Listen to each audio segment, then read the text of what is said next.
সুম্মা ইন্না আলাইনা হিসাবাহুম,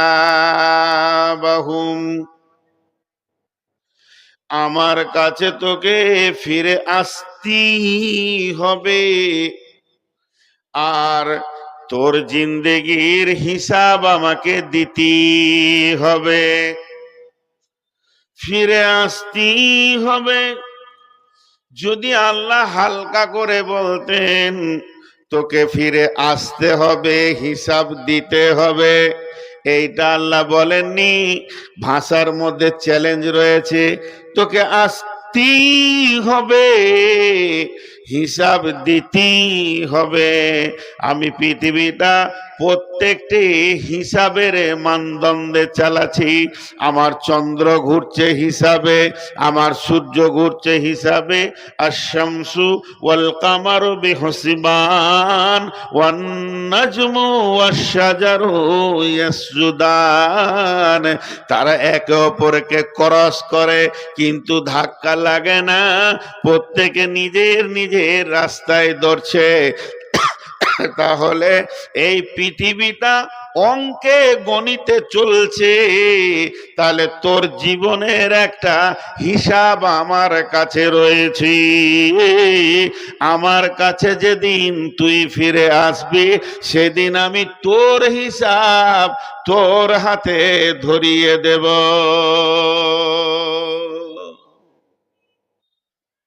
হিসাব চলছে, হিসাব আছে। আল্লাহ বলছে কিরকম হিসাব জানিস? আমার মিসালটা শুনেন। অল্ট্রাসোনোগ্রাফি, যে রোগীগুলো খুব কষ্ট পায় ওদেরকে মেশিন দিয়ে ইসিজি বলে। ইসিজি মানে হচ্ছে অল্ট্রাসোনোগ্রাফি করে গোটা বডিতে। কেমন করে করে আপনারা দেখেছেন না দেখেছেন তা আমি বলছি, শুনেলেন। এরকম রেডিওর মতো একটা বড় মেশিন আছে, ওর ভিতরে গোল করে ফিতের মতো কাগজ ভরা আছে, আর আপনাকে লম্বা করে শুইয়ে দেবে, হাতে এমনি করে চিমটে দেবে, পায়ে চিমটে দেবে, আর হাতে পায়ে গোটা বডিতে তার দেবে, দিয়ে ডাক্তার একটা মেশিন কিনে এরকম করে বলাবে। আর টিভিতে কলিজা ফ্যাপসা ভিতরে যা আছে সব কিলকিল কিলকিল করে দেখে যাবে। এইদিকে কিডনিতে, এখানে নিচে পেশাবের জায়গা সব ঘুরাবে। আর ওই যে মেশিনটা রাখা আছে কাগজের ফিতের মতো আছে, ও তখন চালু হয়ে যাবে। আর ওর একটা কলম আছে, এরম এরম করবে, এরম এরম করবে, এরম এরম করবে, লম্বা করে চলতে যাবে, কড়কড় কড়কড় কড়কড় কড়কড়। ডাক্তার যতক্ষণ করবে ততক্ষণ করবে, লম্বা একটা ফিতে বার হয়ে যাবে, যে ফিতেটাকে গুটিয়ে আপনার হাতে ধরে দেবে, বলে এইটাই আপনার রিপোর্ট। কলজে ফ্যাপসা হার্টের রিপোর্ট। তার মানে কলম চলছে।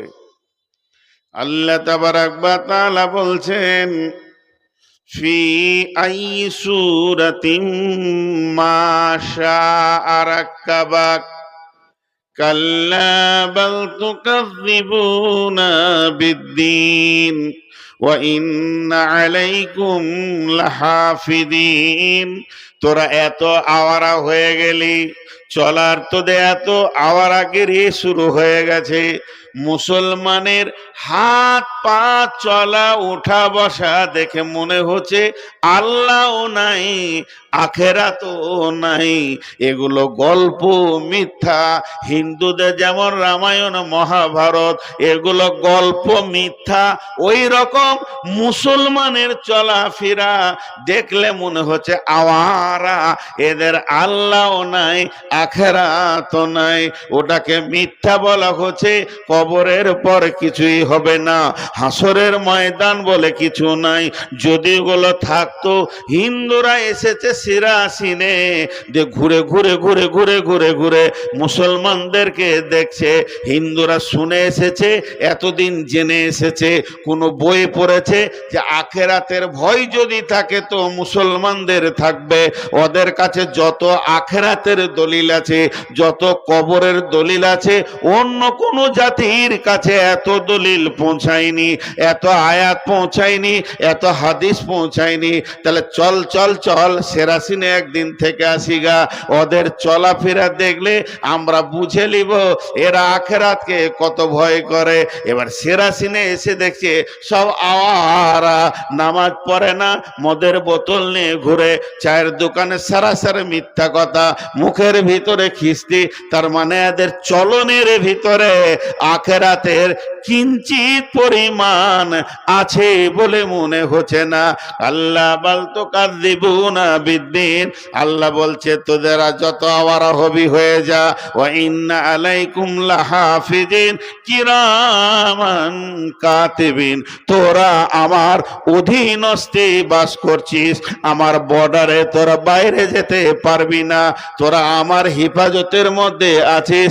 আর আমি তোদের পেছনে সম্মানীয় লিখককে লাগিয়ে দিয়েছি, ওই মেশিন চালু আছে। যেদিন তুই জন্ম নিয়ে পৃথিবীতে এলে সেদিন আমার কলম চালু হয়ে গেছে, ওই কলমটা চলতে আছে। কতদিন চলবে, কতদিন চলবে? যেদিন আজরাইল তোর নিঃশ্বাসটা বন্ধ করবে, আমার কলম সেদিন বন্ধ হবে। কিরামান কাতিবিন, হতে পারে তুই ক্লান্ত হয়ে গেছিস, গাছের নিচে শুয়ে আরাম করছিস, তবু আমার কলম চলছে। তুই রাত জেগেছিস, ফজরের পর ঘুমাচ্ছিস, তবু আমার কলম চলছে। আমার কলম কোনো সময় থকবে না, বিরতি হবে না, সে থামবে না। সেই কলমে দুইটা কালি বের হচ্ছে, একটা কালি হলো সবুজ, যখন তুই ভালো কাজ করবি তখন সবুজ কালি বের হবে, আর যখন তুই গুনাহ করবি তখন লাল কালি বের হবে। আর ওই ফিতেটা চলতে থাকবে, চলতে থাকবে। যেদিন তুই হাসরের মাঠে আসবি, তোর রিপোর্টটা তোর হাতে ধরিয়ে দেব।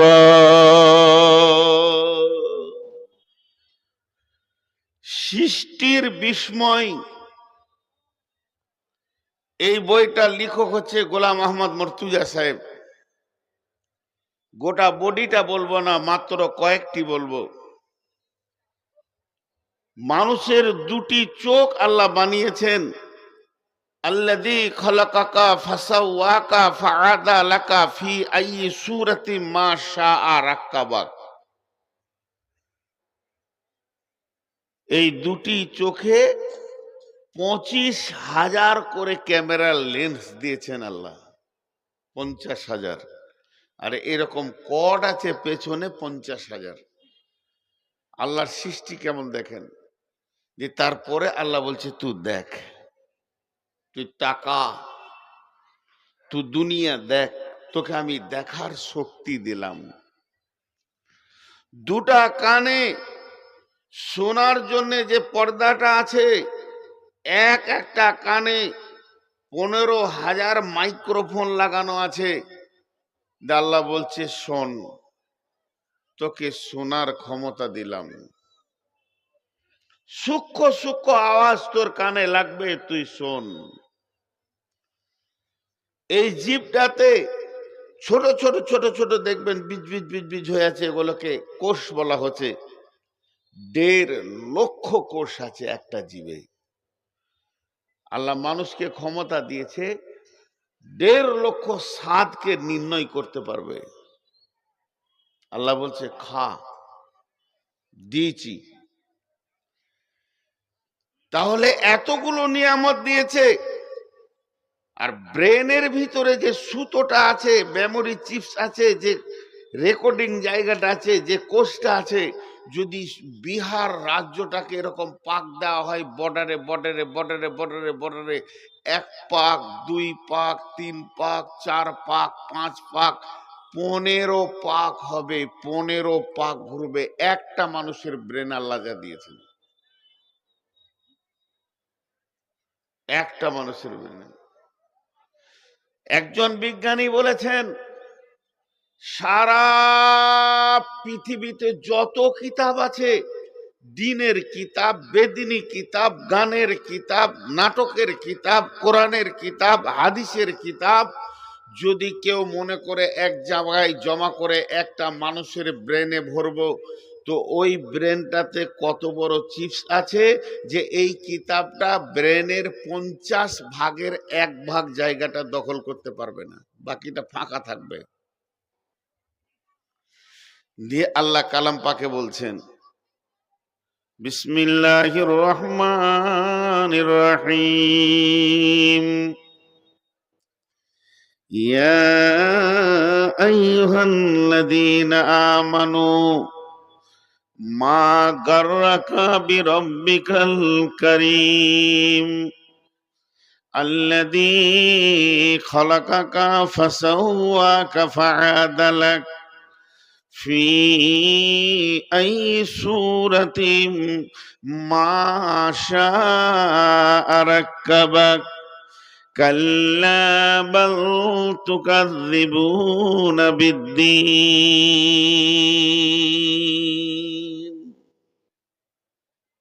এতগুলো দেওয়ার পর বলছে, আমি সেরাসিনে এসেছি, মতি আমার ছোট ভাই দৌড়ছে আমার পিছে। কি দিয়েছে আমাকে? খানা দিয়েছে, মাছ দিয়েছে, মাংস দিয়েছে।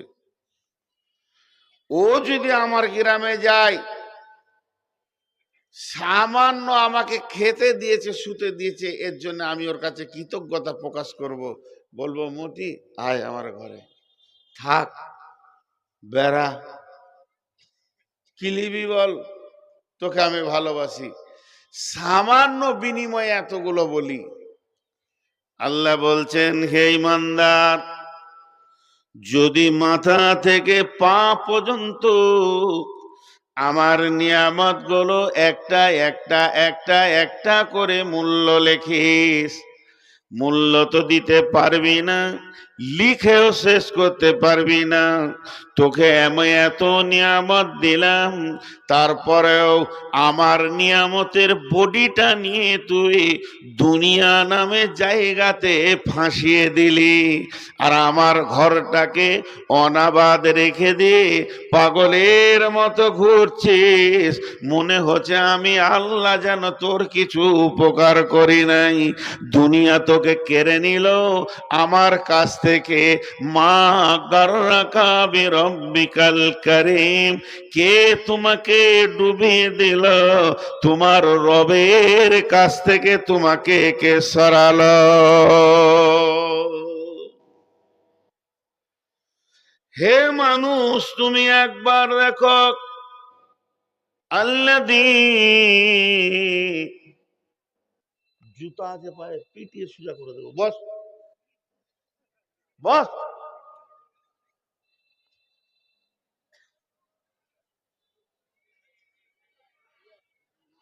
الذي خلقك فسواك فعدلك في أي صورة ما شاء ركبك। ওই আল্লাহ তোমাকে বানিয়েছেন, তোমাকে শুধু বানাইনি, তোমার অবয়বটা এত সুন্দর করে বানিয়েছেন। হাঁটুটা ফোল্ডিং করেছেন, পায়ের শেষে 10টা আঙুল দিয়েছেন, হাতের শেষে দিয়েছেন। পায়ের শেষে আঙুলগুলো ব্যালেন্স ঠিক রাখবে, হাতের আঙুলগুলো ধরবে। কেমন তোমাকে বানিয়েছেন? যে জায়গাটায় তোমার মেশিন রয়েছে, কলিজা আছে, ফ্যাপসা আছে, দামি দামি মেশিন আছে, ওইখানটা হাড্ডি দিয়ে লেমিনেশন করে দিয়েছেন যাতে কোনো বিপদ আপদ না হয়। ফাদালাক ফি আই সূরাতিন মা শাআ রাক্কাবাক, তোমার চোখে দিয়েছে, চোখে তারা দিয়েছে, তারাতে মণি দিয়েছে, চোখের পাতা দিয়েছে, ভুরু দিয়েছে। এত সুন্দর করে যে আল্লাহ তোমাকে বানালো, ওই আল্লাহর সাথে তোমার কি বিপদ ঘটে গেল, তোমাকে বিয়াই বাড়িতে পায়, তোমাকে পাওয়া যায় চাচার বাড়িতে, তোমাকে পাওয়া যায় খালার বাড়িতে, তোমাকে পাওয়া যায় বন্ধুর বাড়িতে, কিন্তু তোমাকে একবারও আল্লাহর ঘরে কেন পাওয়া যায় না?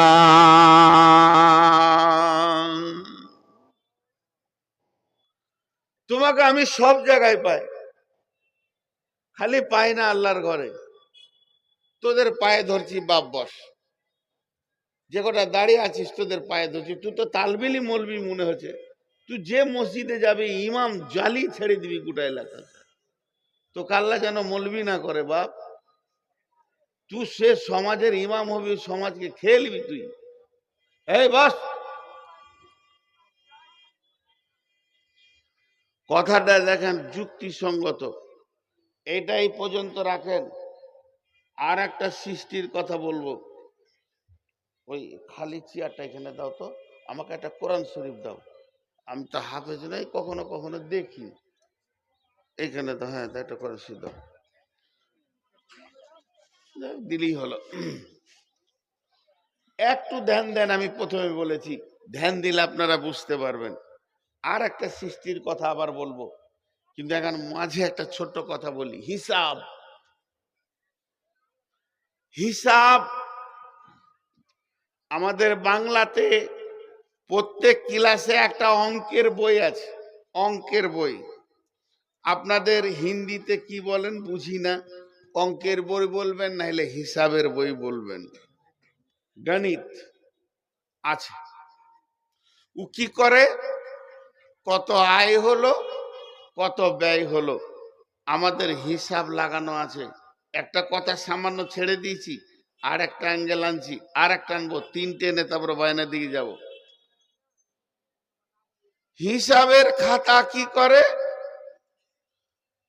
চাষিরা হিসাব করে আমি জমিনকে কত দিলাম, জমিন আমাকে কত দিল, কত লাভ হলো কত লস হলো। একটা দোকানদার হিসাব করে আমি আমার দোকানে ক লাখ টাকার মাল ভরলাম, সারা বছর ওই মাল কটা ঘুরতে ঘুরতে ক লাখ টাকার এখন আছে, ও আমাকে কত দিয়েছে খাদ পানি। মাদ্রাসা একটা আপনারা চালাচ্ছেন, ওর একটা হিসাব আছে, সারা বছরে 20 লাখ না 50 লাখ ঢুকলো, কত ব্যয় হলো কত লাভ হলো, লাভ বলতে কটা ছেলে ফারেক হলো, কটা ছেলে শিখলো, আলিফ শিখলো, এটা একটা হিসাব আছে। আজকের জালসার একটা হিসাব শুরু হয়েছে, যেদিন থেকে সূচনা হয়েছে জালসা, বক্তা লেখ, এই কর ওই কর, একদিকে টাকা আসছে একদিকে টাকা ব্যয় হচ্ছে। কালকে সকালে কিংবা পরশুদিন হিসাব পেয়ে যাবেন, আয় ব্যয় করে কত টিকলো, সব জায়গায় হিসাব আছে। আপনি ভাবিয়েন না এই হিসাবের ব্যাপারে আল্লাহ মুখ খুলেননি। 1400 বছর আগে কোরআনে হিসাব এসেছে ফারাইজ। বাপ মরবে, তুই কতটা নিবি, বেটা কতটা নিবে, বেটি কতটা নিবে, স্বামী কতটা নিবে, মা মরবে, স্বামী কতটা নেবে, বেটি কতটা নেবে, বেটা কতটা নেবে। তাহলে হিসাবের খুব গুরুত্ব আছে। আল্লাহ বলছেন ইন্না ইলাইনা ইয়াবাহুম সুম্মা ইন্না আলাইনা হিসাবাহুম। আমার কাছে তোকে ফিরে আসতেই হবে, আর তোর জিন্দেগির হিসাব আমাকে দিতেই হবে, ফিরে আসতেই হবে। যদি আল্লাহ হালকা করে বলতেন তোকে ফিরে আসতে হবে, হিসাব দিতে হবে, এইটা আল্লাহ বলেননি। ভাষার মধ্যে চ্যালেঞ্জ রয়েছে, তোকে আসতেই হবে, হিসাব দিতেই হবে। আমি পৃথিবীটা প্রত্যেকটি হিসাবের মানদণ্ডে চালাচ্ছি। আমার চন্দ্র ঘুরছে হিসাবে, আমার সূর্য ঘুরছে হিসাবে। আশ-শামসু ওয়াল কামারু বিহুসবান ওয়ান নাজমু ওয়াশ-শাজারু ইয়াসজুদান। তারা একে অপরকে ক্রস করে কিন্তু ধাক্কা লাগে না, প্রত্যেকে নিজের নিজের রাস্তায় দৌড়ছে। তাহলে এই পৃথিবীটা অঙ্কে গণিতে চলছে, তাহলে তোর জীবনের একটা হিসাব আমার কাছে রয়েছে। আমার কাছে যেদিন তুই ফিরে আসবি সেদিন আমি তোর হিসাব তোর হাতে ধরিয়ে দেব।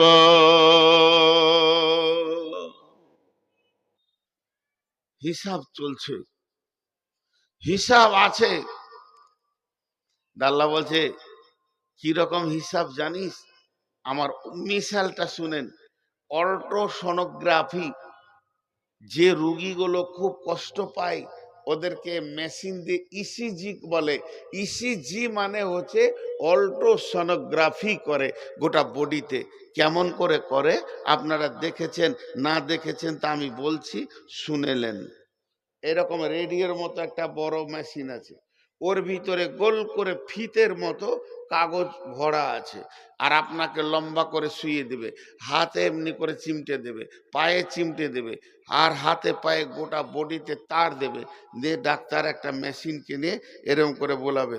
আর টিভিতে কলিজা ফ্যাপসা ভিতরে যা আছে সব কিলকিল কিলকিল করে দেখে যাবে। এইদিকে কিডনিতে, এখানে নিচে পেশাবের জায়গা সব ঘুরাবে।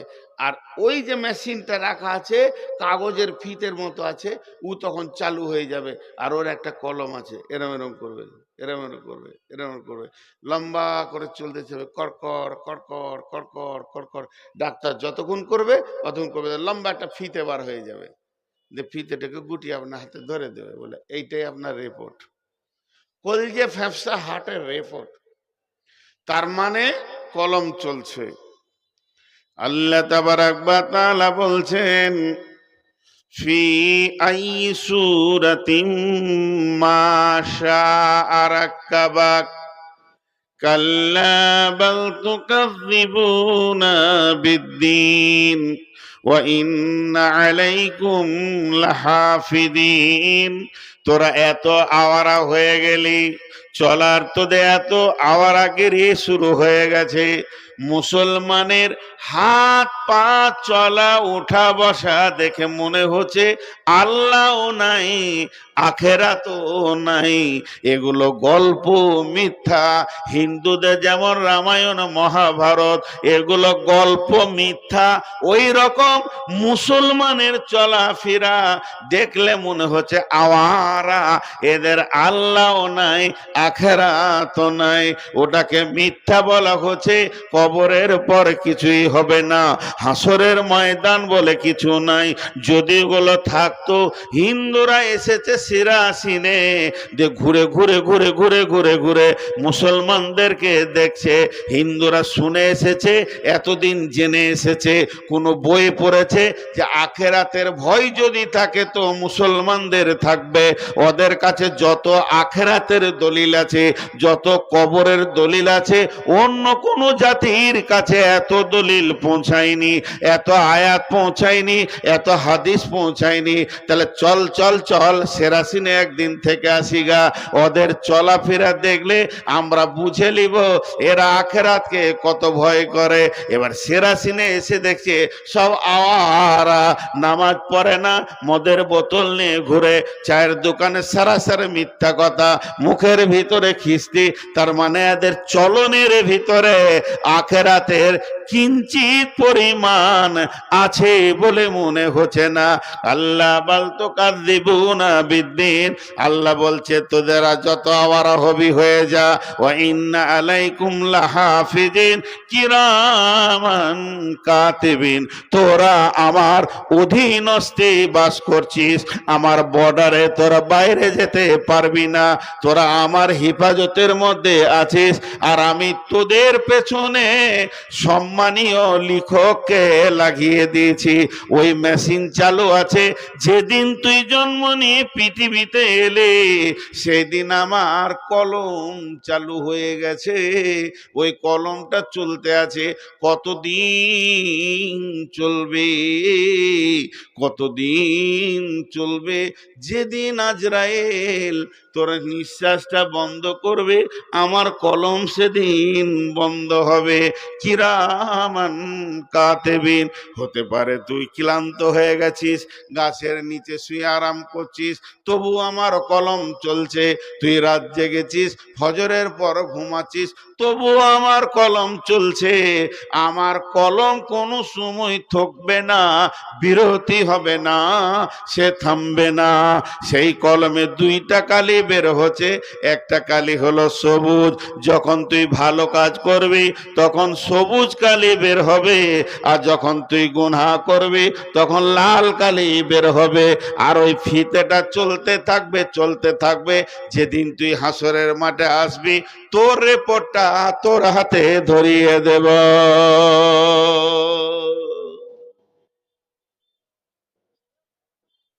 আজকে ফেব্রুয়ারির 4 তারিখ। 4 তারিখে আপনারা সেরাসিনের ময়দানে বসে আছেন 2-2.5 লোক। আল্লাহর কলমে সবুজ কালি বেরিয়েছে। এরা কালাম পাক শুনছে, এরা কালাম পাক শুনছে। 1 সেকেন্ড হলো, 2 সেকেন্ড হলো। একই টাইমে মেলাতে লড়কি নিয়ে ঘুরছে, বেটি ছেলে নিয়ে, ওর লাল কালি বের হচ্ছে। আরে লুচ্চা, তোর কানে কি মাইকের শব্দ পড়ছে না? কোরআন বিলি হয়ে গেল রে, রসুলের হাদিস লুট হয়ে গেল রে। মানুষ শোনার জন্য বসে আছে, আর তুই বেগানা মেয়ের সঙ্গে, বেগানা পুরুষের সঙ্গে এখনো জিলাপির দোকানে দাঁড়িয়ে আছিস। লাল কালি বের হচ্ছে। একই টাইমে, একই টাইমে দুইটা রেজাল্ট চলছে। এর জন্য আল্লাহ বলছেন পা খুব সাবধানে ফেলো। আজকে আমি একটা ছেলেকে আমার কাছে এলো, বলে মামা কিছু বলেন। আমার দুটো জিনিস বলে যাচ্ছি, দুটো জিনিস বলে যাচ্ছি, আর আপনারাও শুনেলেন ওই দুটো জিনিস। ছোট্ট করে ওসিয়ত। পৃথিবীতে সব কিছু চেঞ্জ করা যায়, ইতিহাস চেঞ্জ করা যায় না। ইতিহাস চেঞ্জ করার মতো ক্ষমতা কারো নেই। মানুষ মরে, ইতিহাস মরে না। ইতিহাস, তারিখ মরে না। একটাই জিনিস জীবিত থাকে, তার নাম হচ্ছে তারিখ। আর পৃথিবীতে মুছে দেওয়ার জন্য অনেক জিনিস আছে। এই লেখাগুলো মুছে দেওয়া হবে, ছিঁড়ে ফেলে দেওয়া হবে, ইতিহাস মুছা যাবে না। অতএব তুমি পা ফেলো খুব হিসাব করে, পা ফেলো হিসাব করে। জি, আপনাদেরকে আল্লাহ হিসাব দেখাচ্ছেন একটা, সেটা কি রকম? বিসমিল্লাহির রহমানির রহিম। ইয়াসালুনাকা আনিস সাআতি আইয়ানা মুরসাহা ফীমা আনতা মিন যিকরাহা ইলা রাব্বিকা মুনতাহাহা কাআন্নাহুম ইয়াওমা ইয়ারাউনাহা লাম ইয়ালবাসু ইল্লা আশিয়াতান আও দুহাহা।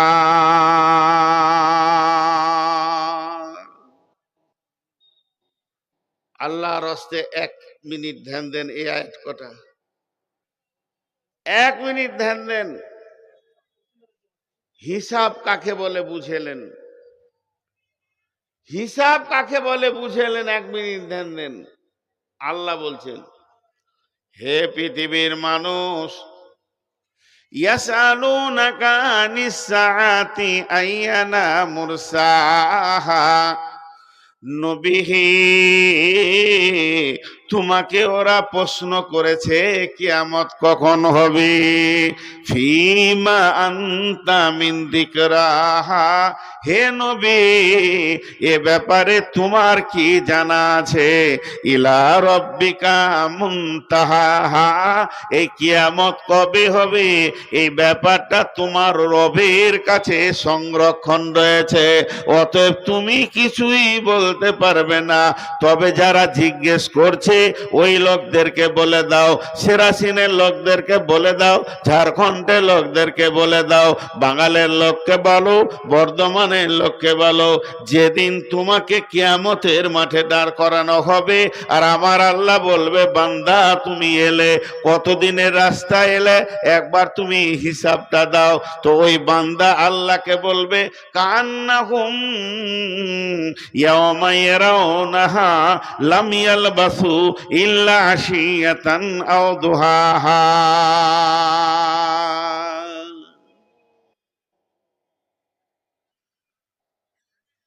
কথা বলবো কিন্তু একটা কথা জিজ্ঞেস করছি আপনাদেরকে, আখিরটা সবাই জানে, শেষটা সবাই জানতে চাই, এখানে হিসাব চলছে।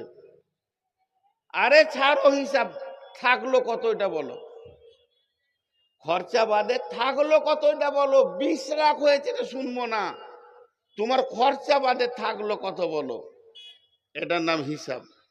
ছেলেকে বলছেন বাবা হাট বাজার করে নিয়ে এলাম, 7,000 টাকা নিয়ে গেছিলাম, দেখ তোরে কত আর রয়েছে, কতটা রয়েছে এইটার উপরে মানুষ গুরুত্ব দেয়, কতটা খরচা হয়ে গেছে ওটার গুরুত্ব অত দেয় না। আরে থাকলো কতটা বলো, মসজিদের হিসাব চলছে, থাকলো কত বলো, বছর শেষে থাকলো কত বলো। আমাদের আল্লাহ একটা ব্রেন দিয়েছে, সুস্থ মগজ দিয়েছে, কত খরচা করলাম এই দেহটাকে, এটা দেখার দরকার নাই। আর কটা দিন আছে বলেন, আর কটা দিন আছে, আমার আর কটা দিন এই পৃথিবীতে আছে, এই হিসাবটা কে বলতে পারবে? কেউ পারবে না। জি, কেউ পারবে না। একজনা বড় ইসলামী চিন্তাবিদ বলছেন আল্লাহ দেন একসঙ্গে, লেন কিস্তিতে, দেন একসঙ্গে, লেন কিস্তিতে। হাজি ভাই আপনারা একবার মুখ খুলে বলেন, আমি যদি কাউকে 10 লাখ টাকা একসাথে দিই, যা বিজনেস করে খাগা, ব্যবসা করগা, মাসে তুই আমাকে 5,000 করে দিস, কত বড় নিয়ামত, ও কত খুশি হবে যে এত বড় উপকার আমার বাপও করেনি, 10 লাখ টাকা একসঙ্গে দিচ্ছে আর মাসে 5,000 করে দিচ্ছে, খুশি হবে। তা আল্লাহ দেন একসঙ্গে, লেন কিস্তিতে। কিরকম? মায়ের পেটে যখন বডিটা তৈরি হয়, মাথার চুল থেকে পা পর্যন্ত কোনো পাঁচটা বাকি থাকে না, একসঙ্গে আল্লাহ দান করেন। আর সব বডিটা নিয়ে আমি দুনিয়াতে চলে আসলাম, এই বডিটা আল্লাহর দেওয়া, এইটাকে নিয়ে আমি পৃথিবীতে খরচা করতে শুরু করেছি।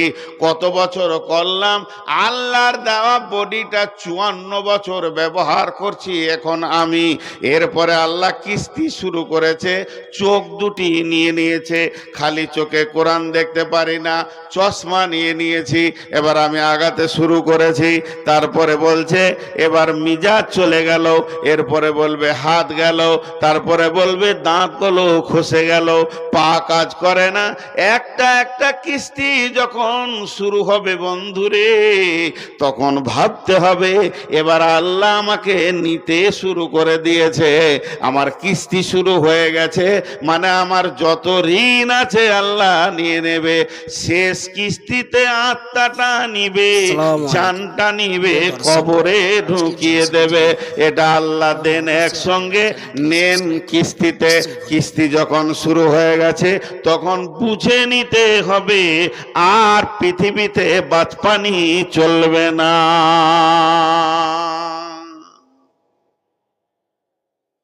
আর চলবে না।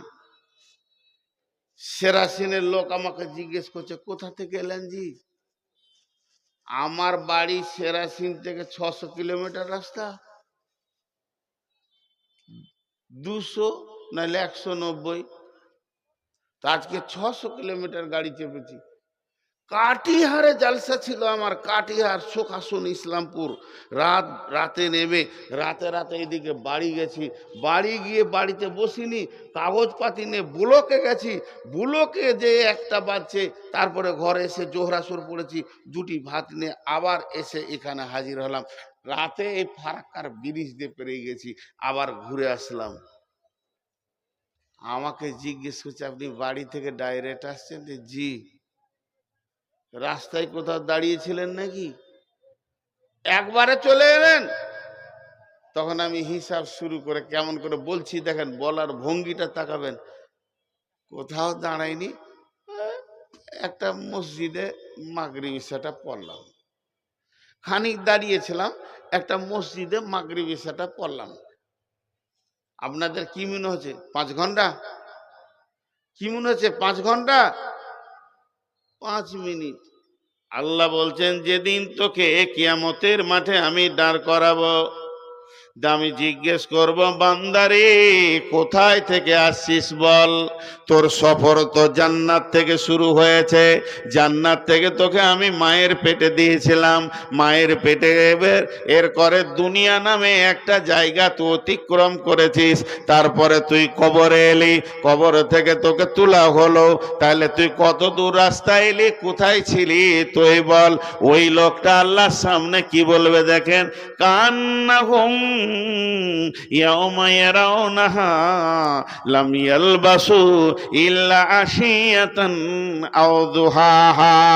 হে আমার রব, ওরে আমার আল্লাহ, আমি এত লম্বা সফর করেছি জান্নাতুল ফিরদাউস আলামে আরওয়া থেকে মায়ের পেটের ভিতর দিয়ে, তারপরে দুনিয়া নামে একটা জায়গা অতিক্রম করে, আয়ের পরে কবরের ভিতর দিয়ে তোমার কাছে হাসরের ময়দানে এলাম।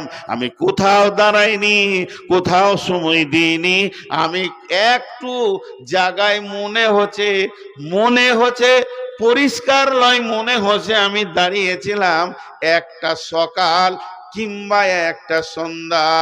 ইল্লা আশিয়াতান আও দুহাহা।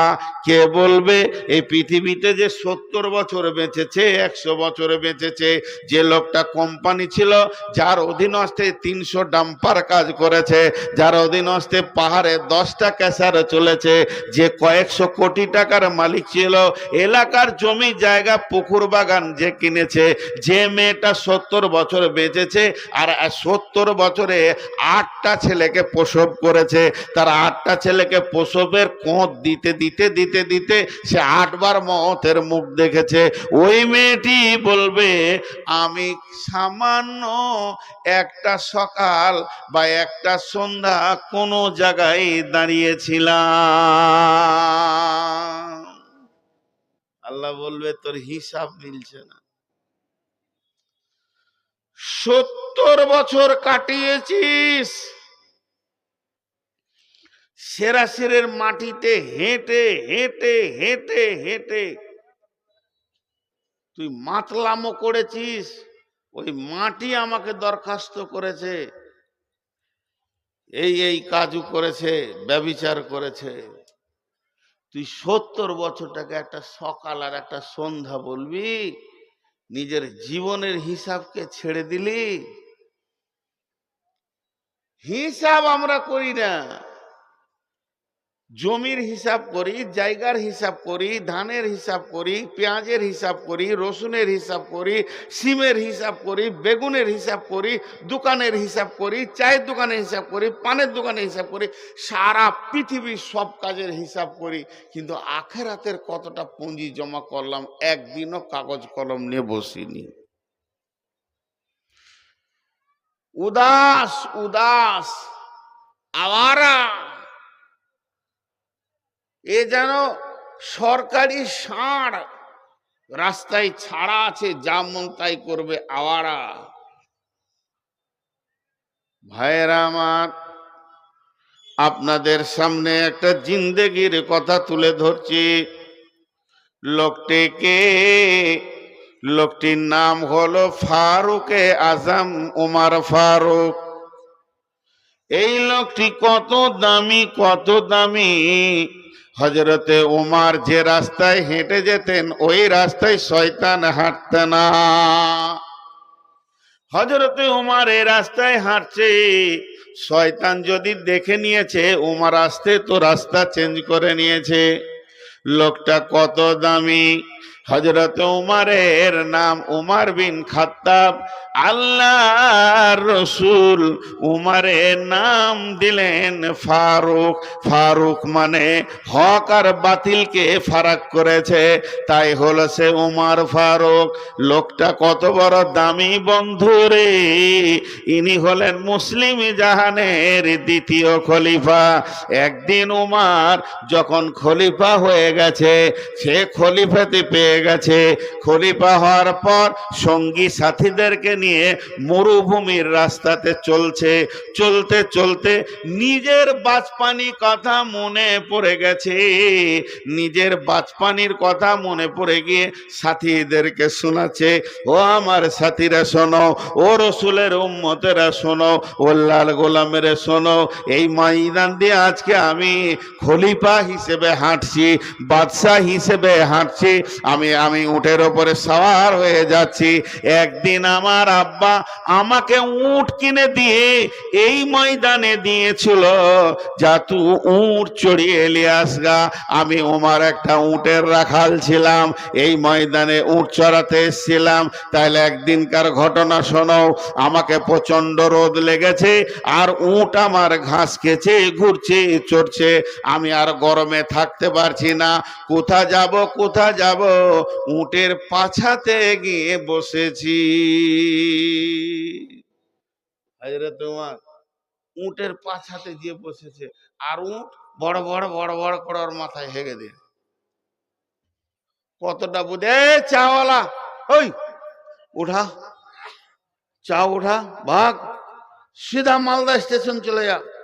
এই চাওয়ালা ভাগ, ওই চাওয়ালা ভাগ। আবার ওখানে দোকান বানাচ্ছু, ফের ওখানে দোকান বানাচ্ছে। ওর সাহস কত উঠে না। ভাগ, বাড়াড়া চলে যা, তোকে খুঁজছে স্টেশন। ফের গাছের আড়ে বসলো। কত বড় বদমাশ ও, কয়েকটা লোককে, আবার ওটা মৌলবিও আছে।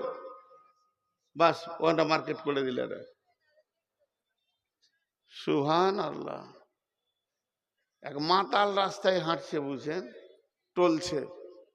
তাক মৌলবি বলছে, পড়ে যাবি বে, সোজা করে হাঁট। ও টলতে টলতে বলছে, আমি পড়লে একা পড়বো, তুই পড়লে সমাজ পড়ে যাবে, তুই বেশি সোজা হাঁট। তুই যদি পড়ে যাস তো সমাজ পড়ে যাবে। মৌলবি যদি বেলাইনে যায়, ওকে সোজা কে করে? আমার মতো বদমাস পড়বো পৃথিবীতে আর নাই আর কি। হ্যাঁ, সুবহানাল্লাহ। এরাই আবার সমাজ চালাবে বলছে। আমি বললাম যে আমি রুগী হয়ে গেছি এখন। তো হযরতে উমরের মাথায় উটের গোবর, তো গোবর গুলো ফেলেছে, তাও তো চুলে লেগে আছে। বাড়ি গেছে, ওর বাপের নাম খাত্তাব, খাত্তাবের সামনে গিয়েছে। তো বেটাকে জিজ্ঞেস করে, তোর মাথায় গলা কি রে? এই উমর, এই শোন, দেখাই, তোর মাথায় গলা কি রে? আব্বাজি, খুব গরম লাগছিল তো জায়গা খুঁজে পাইনি, ওই উটের পাছার কাছে বসেছি তো উঠ হেগে দিয়েছে। মারলে গালে দুটা চড়। গরু, উটের পাছা কি বসার জায়গা? উটের পাছা কি বসার জায়গা? যে লোকটা উট চড়াতে গিয়ে বাপের কাছে থাপ্পড় খেলো, যে লোকটা উট চড়াতে গিয়ে বাপের কাছে থাপ্পড় খেলো, আর একবার বলছি, যে লোকটা উট চড়াতে গিয়ে বাপের কাছে থাপ্পড় খেলো, ওই লোকটা একটা আঙ্গুলে 18 লক্ষ বর্গমাইলে বাদশাহী করেছেন। সুবহানাল্লাহ। 18 লক্ষ বর্গমাইলে বাদশাহী করেছেন, চারটিখানি কথা নয়। সেই উমর কি কথা বলছেন খালি শুনেন। উমরকে সাহাবীরা আদর করে একটা নাম দিয়েছিলেন। কি নাম? মাওফাকুল ওয়াহি। এটা সাহাবীরা কখনো কখনো ডাকতেন মাওফাকুল ওয়াহি। কেন? উমারের সাথে আল্লাহ এত মহব্বত, উমারের জবান আল্লাহ এত পছন্দ করেন। উমারের জবানকে কেন্দ্র করে কোরআনে কয়েকটা আয়াত নাজিল হয়েছে। কেউ বলেছে 21খানা আয়াত, কেউ বলেছে 6খানা। তার মধ্যে আপনাদেরকে এক দুটা শোনাই। হযরত উমর বসে আছেন মসজিদে নববীতে, আর নবীজির ঘরে সাহাবীরা ঢুকছে বেরোচ্ছে, ঢুকছে বেরোচ্ছে। কোনো যেন ইতস্ততা নাই, কোনো রকম যেন লজ্জা শরম নাই। উমার মসজিদে বসে বসে বিড়বিড় বিড়বিড় করে বকছে আর বলছে, আল্লাহ তুমি আয়াত নাজিল করে দাও, পর্দাটাকে ফরজ করে দাও। পর্দা যদি ফরজ না হয় তাহলে রসুলের ঘরে পবিত্র রসুলের বিবিরা রয়েছে, আর সাহাবিরা ঢোকা বাড়া করছে। এটা আমাকে বড় খারাপ লাগছে। মুমিন মেয়েদের জন্য পর্দা তুমি আয়াত নাজিল করে দাও, যাতে করে পর্দাটা চালু হয়ে যায়, তাহলে রসুলের ঘরে ঢোকাটা অন্তত বন্ধ হবে। উমার মনের আকাঙ্ক্ষাটা আল্লাহকে বললেন, আর জিবরাইল আমিন চলে এলেন রসুলের কাছে, পর্দার আয়াত নাজিল করে চলে গেলেন। কত উমারের জবানের আল্লাহ কত তাসির দিয়েছিলেন। আর একটা আপনাদেরকে শোনাই, লোকটার খালি কোয়ালিটি শুনেন, তারপরে জীবনের হিসাবটা বলবো। কোয়ালিটিটা আগে শুনেন, আজকে তো হিসাব শোনাবো বলেছি। আল্লাহ রসুল বাইতুল মুকাদ্দেস, যে এটা ফিলিস্তিনে যুদ্ধ চলছে, ওইটাকে যখন বাতিল ঘোষণা দিল কেবলা করা থেকে, আর পশ্চিমে কাবাকে যখন কেবলা করে দিল মক্কার, বিশ্বনবী মক্কায় গেলেন নামাজ পড়তে, হাতে মুসল্লা রয়েছে, বিশ্বনবী কাবার পাশে পাশে পাশে পাশে ঘুরছে, আর সাহাবীদেরকে বলছে, ও সাহাবীরা তোমরা আমাকে মাসওয়ারা দাও, তোমরা আমাকে যুক্তি দাও, বুদ্ধি দাও, আজকে আমি মুসল্লাটা কোথায় রেখে নামাজ পড়বো? যেহেতু এটা কাবা শরীফ, কাবার উত্তর থেকে দক্ষিণ মুখে নামাজ হবে, দক্ষিণ থেকে উত্তর মুখে নামাজ হবে, পূব থেকে পশ্চিম মুখে হবে, পশ্চিম থেকে পূর্ব মুখে হবে, কাবার যেদিকেই দাঁড়াবে নামাজ হবে। তাহলে আমি আজকে কোথা দাঁড়াবো?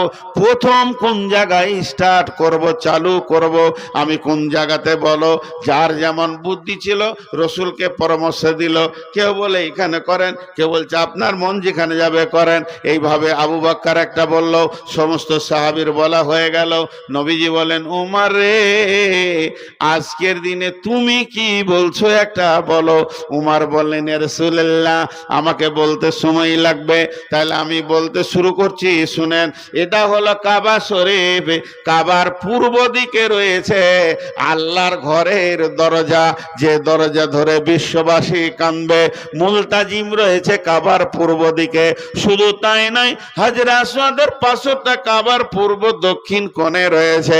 এইটুকু শুধু নয়, আল্লাহ কত ভালোবাসে, পূব দিকটা মাকাম ইব্রাহিম রয়েছে। ইব্রাহিমকে যে জায়গাটা দিয়েছে, আপনার বংশের আপনার দাদাকে যে জায়গাটা কাবাতে দিয়ে রয়েছে, গোটা হারাম শরীফ আল্লাহর মালিকানায়, তার ভিতরে আল্লাহ ইব্রাহিমকে একটা জায়গা দিয়েছে, ওটা কাবার পূর্ব দিকে রয়েছে। আপনার ইব্রাহিমের পদচিহ্ন কাবার পূর্ব দিকে রয়েছে, জমজমের কূপটা কাবার পূর্ব দিকে রয়েছে, সাফা মারওয়া কাবার পূর্ব দিকে রয়েছে। আল্লাহ এতগুলি নিয়ামতকে কাবার পূর্ব দিকে রেখেছে।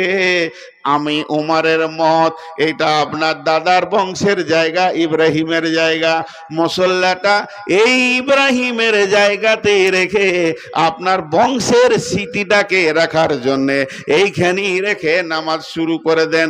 যখনই এই কথা হযরত উমর বলেছেন, জিবরাইল আমিন সে নবীকে বলছেন, উমরের কথাটাই আল্লাহ কবুল করেছেন, যে কোরআনের আয়াত নাযিল হয়ে গেল, ওয়াত্তাখাযু মিন মাকামি ইব্রাহিম মুসাল্লা।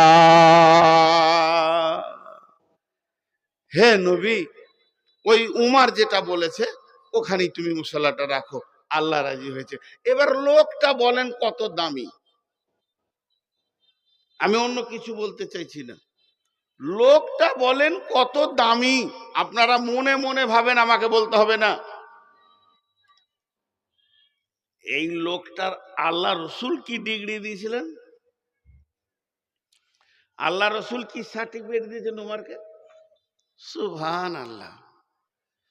লাউ কানা বাদি নবিয়ান কানা লাহু উমার, আমার পরে যদি কেউ নবী হতো ওই নবীটা হযরতে উমার হতো।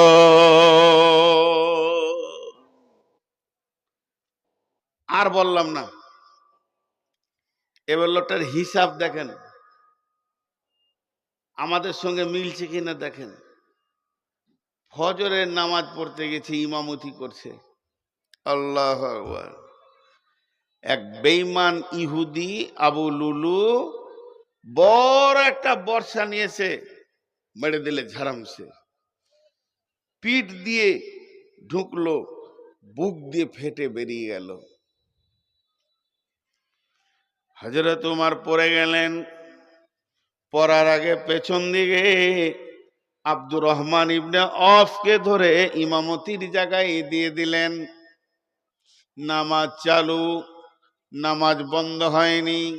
আমিরুল মুমিনিন মাটিতে পড়ে গেছে, রক্ত যেন গল গল গল গল গল গল গল গল করে স্খলন হচ্ছে, রক্ত বের হয়ে চলে যাচ্ছে। শরীরটা ধীরে ধীরে ধীরে ধীরে শিথিল হচ্ছে। কেউ বলছে পানি আন, কেউ বলছে দুধ আন। বন্ধুরে, জীবনের হিসাবটা এই জায়গায় মিলাতে পারবেন না। যখন উমারকে দুধ খাওয়ানো হচ্ছে ওই দুধটা পেটে যেছে না, এই ক্ষত জায়গা দিয়ে বের হয়ে চলে যাচ্ছে। ওই অবস্থায় উমার পৃথিবী ছাড়ার সময় হয়ে গেছে। উমারের বেটা আব্দুল্লাহ ধরে এসেছে, আব্বাজান কি হয়েছে কি হয়েছে? গোটা মদিনাতে হইচই মেতে গেছে, উমারকে মেরে দিয়েছে, উমারকে শহীদ করে দিয়েছে।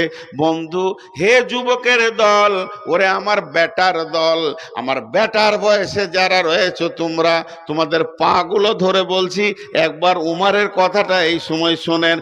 আর মাত্র ক মিনিট দুনিয়াতে থাকবে, এরকম ঘোর হয়ে পড়ে আছে, বসে থাকার ক্ষমতা নাই। এরই মধ্যে একটা সাহাবী ইচ্ছাকৃত নয়, ইচ্ছাকৃত নয়, ইচ্ছা করে নয়, ভুলে তার একটা কাজ হয়ে গেছে, হটপটি করে এসে বলছে আহা আহা হা, কি হয়ে গেল গো, কি হয়ে গেল গো? ও খেয়াল করে নাই ওর লুঙ্গিটা টাকনুর নিচে চলে গেছে। আর ওই অবস্থায় বলছে কি হলো কি হলো? উমার ওই অবস্থায় কি ভাষা বলছেন, ও আল্লাহর গোলাম, ওরে রসুলের উম্মত, আমি উমার মরে গেলে ইসলামের কিছু ক্ষতি হবে না। কেমন অঙ্ক দিছে দেখেন, আমি মরে গেলে ইসলামের কিছুই ক্ষতি হবে না, তুমি রসুলের সুন্নতটাকে বাঁচাও, এটা যদি মরে যায় ইসলামের বিরাট ক্ষতি হয়ে যাবে। যতগুলো যুবক আছেন একবার পায়ের গোড়ালির নিচেটা তাকান, হাত দুটো ধরে বলছি, উমার ওই অবস্থায় বলছে মরবে। তারা জিন্দেগিকে কিভাবে হিসাব করেছে দেখেন। মরবে তো বলছে বেটা তুই লুঙ্গিটা তোল, আমি মরলাম তা কি হলো, একটা মানুষ মরলো তো তোর এত কিসের হুতাশ আছে? কিন্তু রসুলের সুন্নত মারিস না। আজকে পশ্চিমবঙ্গ রণক্ষেত্র হবে। 26শে ফেব্রুয়ারি 16 ফেব্রুয়ারির পর দেখবেন রক্তে লোহে লোহন হয়ে যাবে পশ্চিমবঙ্গ, কেউ রুখতে পারবে না। হে মুসলমান, সুন্নত কোথা গেল তোমার কাছ থেকে? এরপরের ঘটনাটা শুনেন। এরা পড়ে আছে, বাঘের বাচ্চা বাঘ, সিংহের বাচ্চা সিংহ। উমারের বেটা এসে উমারের মাথায় হাত বুলাচ্ছে, আব্বু আব্বু, একটু তাকালো। কি বাবা, আপনি এত হতাশ কেন গো? আপনি তো চললেন আল্লাহর কাছে। শ্বশুর বাড়ি গেলে মানুষ আনন্দ হয়, খালার বাড়ি গেলে মানুষ আনন্দ হয়, নানার বাড়ি গেলে মানুষ আনন্দ হয়, বন্ধুর বাড়ি গেলে মানুষ হাসতে হাসতে টেনে চাপে আর যায়।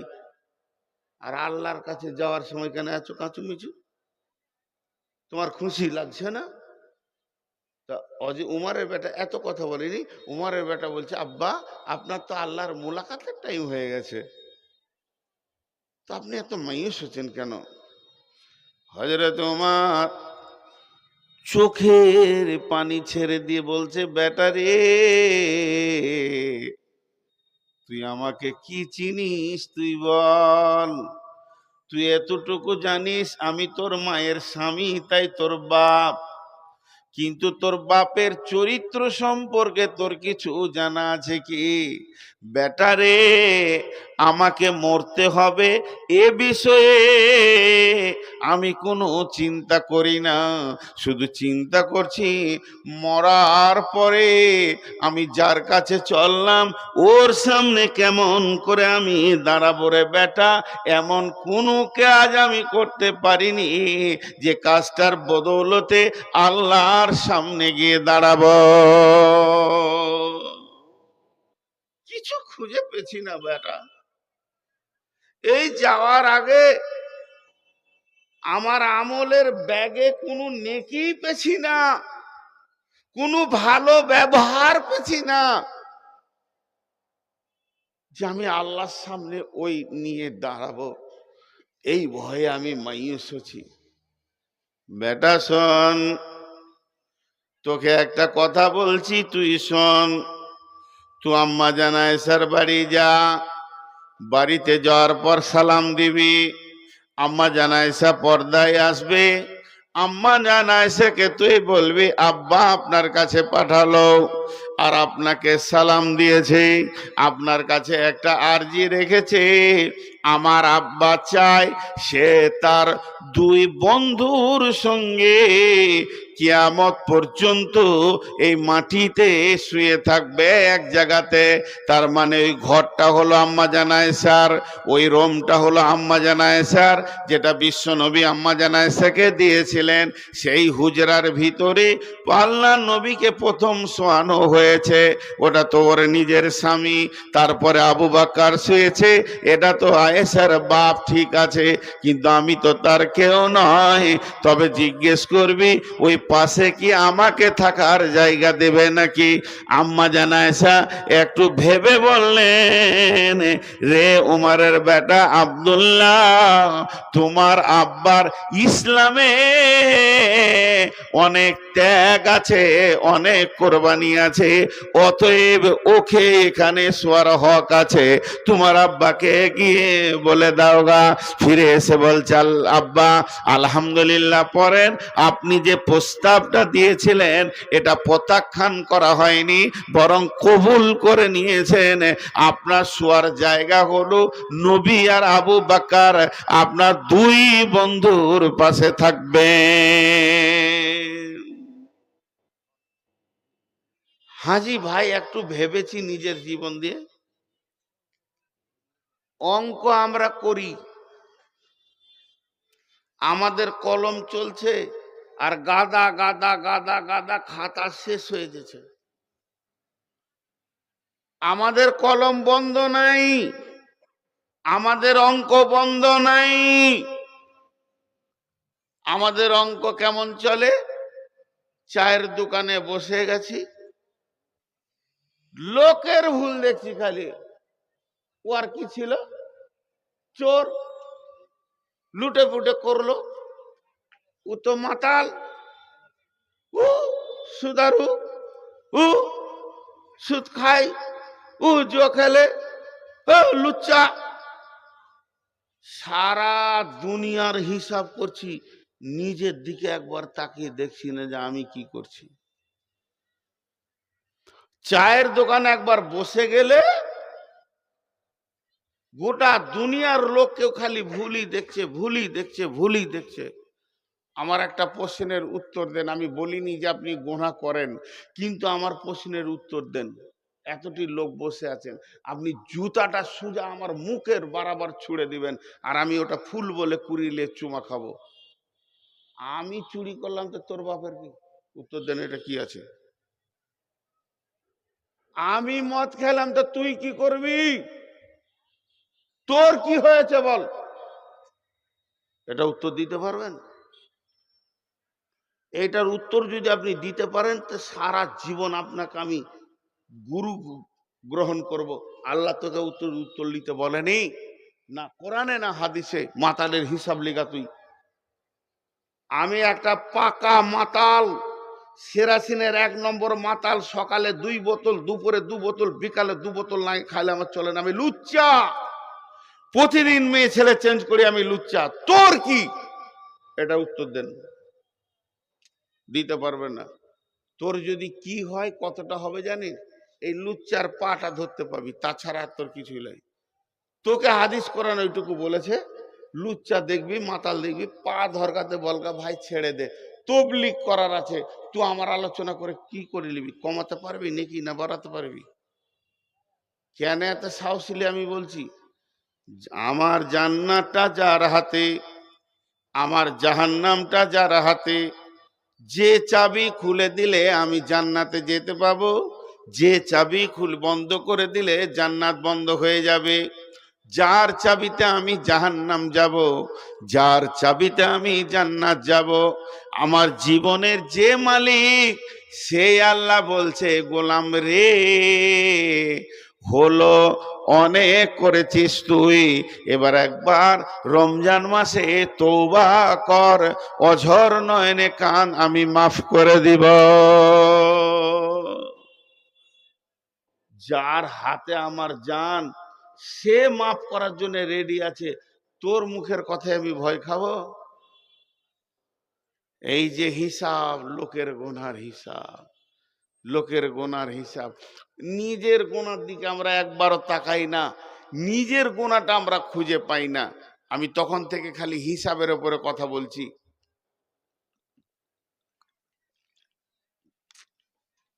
আল্লাহ রস্তে দিচ্ছি। আর একটা সাহাবীর ঘটনা আপনাদের সামনে বলবো, ফের ওই আয়াতে যাই।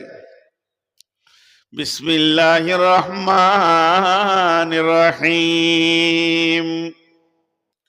والسماء والطارق وما أدراك ما الطارق النجم الثاقب إن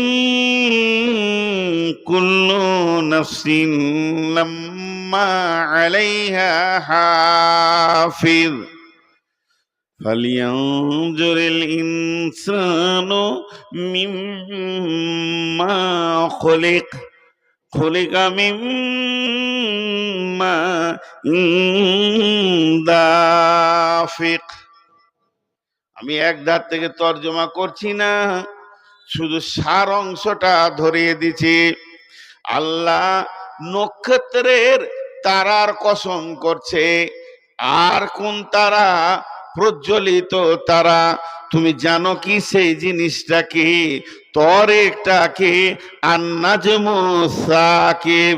ওইটা এমন একটা জিনিস, উজ্জ্বল তারা, সে রাতে আসে, রাতে চলে যায়। গোটা সৌরজগতে কোটি কোটি তারা আছে, তারা রাতে আসে, রাতে চলে যায়। সূর্য ওঠার সময় তাদেরকে আর দেখা যায় না। এতগুলো কথা বলার পর আল্লাহ বলছেন, ইন কুল্লু নাফসিন লাম্মা আলাইহা হাফিজ। এটা আবার মানুষের কথা বলতে লাগলো কেন? আল্লাহ তো চলে গেছিল আসমানের ওপরে, তিনি আসমানের কথা বললেন, তিনি গ্যালাক্সির কথা বললেন, তিনি তারা কথা বললেন, তিনি ছায়াপথের কথা বললেন, তিনি বিলাকল্ডের কথা বললেন। এতগুলো কথা বলার পর হঠাৎ মানুষের কথা কেন বলতে লাগলেন?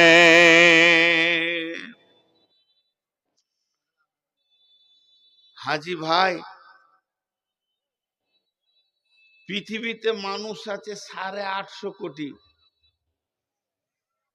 আর একবার, পৃথিবীতে এখন মানুষ আছে 850 কোটি। আর একবার বলছি, পৃথিবীতে মানুষ আছে 850 কোটি। আর আসমানে তারা আছে কত কোটি? কোটি কোটি কোটি কোটি কোটি কোটি কোটি, তার কোনো হিসাব নেই।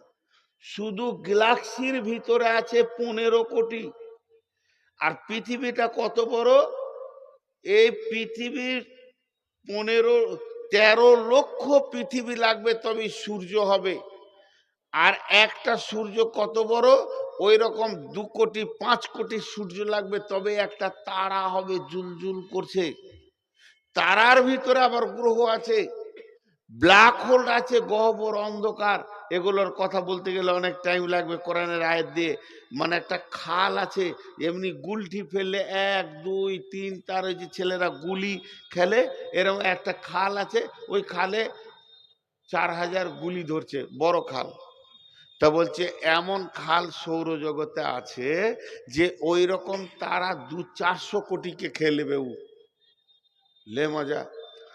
আর একটা ঝড় সাইক্লোন চলছে, উপরে বা বা বা বা পা পা পা পা পা পা করে ঘুরছে। ও ঘন্টায় 40,000 কিলোমিটার চলছে, 40,000 কিলোমিটার। ওই সাইক্লোনটা পৃথিবীতে আসতে হবে না, খালি একটু টার্চ যদি রেখে যায়, গোটা পৃথিবীটা আটার মতো গুঁড়া হবে, আটার মতো। ও পা পা পা করে ঘুরছে, আল্লাহকে ঘোরাচ্ছে, ওপরেই ঘোরাচ্ছে। এর সঙ্গে টাচ করেনি, করে দিলে মানুষ তো দূরের কথাই, পাহাড়গুলো আটা হয়ে যাবে। ঘন্টায় 40 কিলোমিটার গতিতে ঘুরছে। এত কথা আল্লাহ বললেন কেন? আল্লাহ বলতে চাইছেন, মানুষ রে, তুই তো একটা 3.5 হাত মানুষ, তোর খুব বেশি যদি হাইট হয় 5 ফুট 6 ফুট, খুব যদি বেশি ওজন হয় 1 কুইন্টাল বা 1.5 কুইন্টাল, এত ছোট মানুষ। কিন্তু দেখ, সূর্য নিজের পথে চলছে, ওকে আমি যে পথ দিয়েছি সেই পথে চলছে। চাঁদকে আমি যে পথ দিয়েছি সেই পথে চলছে। তারাগুলোকে যে পথ দিয়েছি সেই পথে চলছে। ওই ঝড়টা যদি পৃথিবীতে আসে তোদেরকে মেরে দেবে, কিন্তু এত বড় ঝড়, তারপর ওকে একটা রাস্তা দিয়েছি, ওই পথে চলছে। এই রকম কোটি কোটি বিলিয়ন মিলিয়ন গুণ বড় নক্ষত্রগুলো নিজের নিজের পথে চলছে, কেউ কখনো পথ হারা হয়ে যায় না। হতভাগা মানুষ রে, তোদেরকে আমি একটা পথ দিলাম, এই পথটা বাদ দিয়ে তুই বেপথে চলছিস।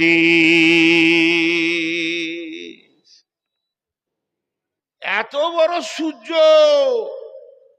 পৃথিবীর 13 লক্ষ গুণ বড় সূর্য, সেও আমার দিয়া পথে চলছে, চাঁদ আমার দিয়া পথে চলছে। আর তুই ছোট একটা পুতলার মতো মানুষ, তোকে পথ দিলাম, তা ভালো লাগছে না? হিসাব কর, তুই কাগজ কলম নিয়ে বসে যা, তোকে দিন ভালো লাগছে না, তোকে পথ ভালো লাগছে না, গ্রহণ করতে মন যেছে না, যা মন যেছে তাই করছিস, আওয়ারা হয়ে গেছিস। শুনলেন? আপনি ভাবিয়েন না, আল্লাহ নবী মক্কায় এলেন আর মদিনায় এলেন, আর সাহাবীরা এক এক করে এসে আসসালামু আলাইকুম, আশহাদু আল্লাহ ইলাহা ইল্লাল্লাহ ওয়া আশহাদু আন্না মুহাম্মাদান আবদুহু ওয়া রাসূলুহু, এক এক এক এক এক এক এক এক করে কালেমা পড়ে নিয়েছে। এত আসান নয় বন্ধুরে। সাহাবীদের জীবনী একবার পড়ে দেখবেন, তারিখ পড়ে দেখবেন। কোন সাহাবী বলছেন, আমি নবীজিকে আমার বাড়ির দরজা থেকে 100 বার ঘুরিয়ে দিয়েছি, বেজ্জুতির সঙ্গে ঘুরিয়ে দিয়েছি, গর্দন ধাক্কা দিয়ে বের করে দিয়েছি। কোন সাহাবী বলছেন 20 বার ঘুরিয়ে দিয়েছি, কেউ বলেছে 50 বার ঘুরিয়ে দিয়েছি। বন্ধুরে আমার, বিশ্বনবী একজনের দরজায় 1 বার 2 বার 20 বার 50 বার গেছেন। শুধু তাই নয়, বেঈমান আবু জাহেল, বেঈমান আবু জাহেল, বেঈমান আবু জাহেলের দরজায় আল্লাহ নবী 450 বার গেছে, বেঈমানকে ঈমান মেলেনি। তাহলে কি মেহনত চলছে? এই সাহাবীদের জীবনীগুলো একটু পড়ে দেখবেন, তারা লোকের হিসাব বাদ দিয়ে নিজের হিসাবে বেশি গুরুত্ব দিতে।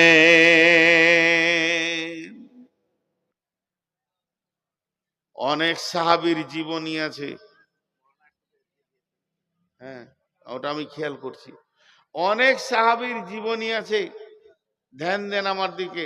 বিছানাতে শুতে যাবে, বিছানাটাকে রেডি করে এনেছে, বালিশটাকে রেডি করেছে, কম্বলটাকে রেডি করেছে, এবার শুবেও শোয়ার আগে তসবিহ করতে লাগলো, দোয়া পড়লো, যেগুলো আছে সূরা মুলক পড়লো, সব যখন পড়া হলো এবার অঙ্ক করতে বসলো। সকাল থেকে কি কি করেছি, কি কি করেছি, কাকে কি বলেছি, কাকে কি করেছি, এই বলতে বলতে, হ্যাঁ দেখ ওকে দুটা কথা বলে দিলাম, ওটা না বললেও তো হতো। আজকে আমি 5টা শব্দ বেশি বলেছি, এটা না বললেও তো হতো। মাইয়াল ফেজবিন কাউলিন ইলালাদাহি রাকিবুনাতি, ওইটার লেগে তোবা করতো, কেউ কেউ সলাতু তোবা পড়তো, কানতো বিছানায়, আল্লাহ তুমি মাফ করে দাও, তারপরে শুতো। তাদের জীবনে কি আর আমাদের জীবনে কি? ভাইয়া, যতটি লোক বসে আছেন আর উঠিয়েন না। 5টা মিনিট টাইম দিচ্ছি আপনাদেরকে, উঠিয়ে না 5টা মিনিট, আল্লাহর রাস্তে উঠিয়েন না ভাই আমার। আপনারা উঠলে আমার মন খালি হয়ে গেছে। ছোট্ট করে একটা কথা বলি, এই করোনার ইনজেকশনটা যতগুলা ছেলে নিয়েছে এদের স্ট্রেংথ কমে গেছে জানেন। আগে জালসা বহু রাত হতো, সব থেকে আমি আমার জীবনে জালসা দেখেছি রাত 3টে 4টা ফজর পর্যন্ত কাটিহার জেলায়। এখন কাটিহারে 12টা বেজে গেলে একটা লোক থাকে না, একটা লোক থাকে না, একটা লোক থাকে না, আল্লাহকে সাক্ষী রেখে বলছি। তো কমিটিদেরকে ভাবতে হয় 12টা পর্যন্ত, আজকে একটু ছুঁই ছুঁই হয়ে গেছে। আমি আপনাদেরকে বলবো, নূর মোহাম্মদ বক্তব্য রাখলো, আগে নুরুল ইসলাম রেখেছে, তার আগে আব্দুল শুকুর। কার বদৌলতে? মাদ্রাসার। একটু আগে ঘটনা শোনালাম, আমি উমার মারা যাই কোনো দুঃখ নাই, কিন্তু সুন্নতটা বাঁচা। নূর মোহাম্মদ যদি এখানে মারা যায়, ইসলামের একটা চুল বাড়াবার ক্ষতি হবে না, কিন্তু মাদ্রাসাটা মরে গেলে গোটা দুনিয়ার ক্ষতি হয়ে যাবে। তাই আমি শেষবারের মতো, বাপজিরা আমার কেউ আছেন 5,000 2,000 1,000 দেনেওয়ালা, আর যিনি উঠবেন অন্তত একবার স্টেজের কাছে আসবেন, তারপরে আপনি যাবেন। একটা টাকা না দিয়ে কেউ জি ওবারকাত। বিসমিল্লাহির রহমানির রহিম। জাহারাল ফাসাদু ফিল বাররি ওয়াল বাহরি বিমা কাসাবাত আইদিন নাস। খুব শর্টলি 2-4টা কথা বলবো, আর খুব খোলাখুলি বলবো না। এর মধ্যে জ্ঞানী ব্যক্তিরা বুঝে নেবেন, ইশারাই যথেষ্ট। জ্ঞানী ব্যক্তিদের একটা মূল্য আছে, বিধায় একটু মন দিয়ে শুনবেন। বর্তমানে সারা বিশ্বে মুসলমানদের উপরে যে একটা নির্মম স্টিম রোলার চলছে, তথা ভারতবর্ষে আর এখন বিশেষ করে পশ্চিমবঙ্গে, আমি যে রাজ্যের মানুষ সেই রাজ্যে চলছে। পশ্চিমবঙ্গের যারা বাঙালি মানুষ, তারা আমাদের উপরে একটা আশা করে যে মানুষগুলো এই সময় আমাদের পাশে দাঁড়াক। কথাটা এবং দাবিটা বড় সত্য। বর্তমান পরিস্থিতি, মুসলিমদের পরিস্থিতির যদি যারা মুসলিমের ধারক বাহক বা এক কথায় যারা স্টেজের লোক, তারা যদি এখন মুখটা বন্ধ রাখে, তাহলে তারা ইসলাম কিছু দিতে পারলো না। এটা তো একটা অবস্থা শুধু বললে হবে না, শব্দটা প্রথমে ভয়ানক লাগাতে হবে, ভয়ানক অবস্থা। আর এই পরিস্থিতিতে মানুষ একটুকু সান্ত্বনার কিছু কথা চায়। সেই হিসেবে আমার আমি নূর মোহাম্মদ বর্ধমানী ক্ষুদ্র ব্রেন নিয়ে দুটি কথা আপনাদের সামনে উপস্থাপনা করছি। হিন্দু মুসলিম এই যে বিভাজনটা, এটা আমাদের বর্তমান সরকার নরেন্দ্র দামোদর মোদী এই পরিস্থিতি তৈরি করেছে। তবে যদি ইতিহাস ধরা যায়, একটা আম গাছে ফল হয়েছে, ফল দেখেই ডালটার প্রশংসা নয়, ভাবতে হবে শিকড় অনেক গভীরে গেছে। ডাল ফল দেয়নি, ফল তো শিকড় দিচ্ছে। আরএসএস এর যে প্ল্যান, এই প্ল্যান পরিকল্পনাটা একটা শতাব্দী ধরে আসছে। তারা তাদের চিন্তা চেতনা ভিতরে গোপন রেখে বিদ্রোহ আগুনকে জ্বালিয়ে একটা শ্রেণীর মানুষকে তারা মনুষ্যত্বের বাইরে নিয়ে গিয়ে পশুত্বের জগতে পৌঁছিয়ে দিয়েছে। সেটা আপনি আমি আজকে এই ফেসবুকে বা ইউটিউবে দেখবেন, অনেকজন মুসলিমের পক্ষে বলছে, তাদের ভুলগুলো ধরছে, কিন্তু তারা অ্যাকসেপ্ট করছে না, কারণ তাদের ব্রেনগুলোকে লেমিনেশন করা হয়েছে। একটা স্পঞ্জ লেমিনেশন হয়ে গেলে হাজার বৃষ্টি হলেও এক ফোঁটা বৃষ্টি স্পঞ্জ গ্রহণ করবে না। তো পশ্চিমবঙ্গে বুকে তথা ভারতবর্ষের বুকে বেশ কিছু ব্রেন চাইছে যে এই আরএসএস এর মাথাগুলোকে কিছু দিয়ে তাদের মন মস্তিষ্ক মিজাজকে ভালো পথে নিয়ে আসবো। এটা অসম্ভব, কারণ আরএসএস তাদের ব্রেনকে লেমিনেশন করার পর ময়দানে ছেড়েছে। বিশেষ করে একটা গ্রুপ কষ্ট পাচ্ছে, সেটা মুসলিম। ওই দিকটা আমার বলা হলো, এখন মুসলিমদেরকে বলবো, এই যে কঠিন রোগে মুসলিম নামে বডিটা ভুগছে, এর জন্য শেফা কি আছে?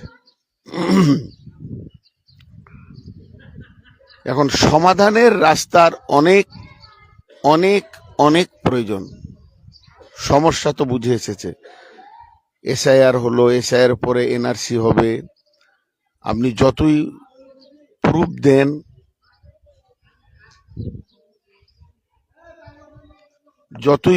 দেন, তাদের একটা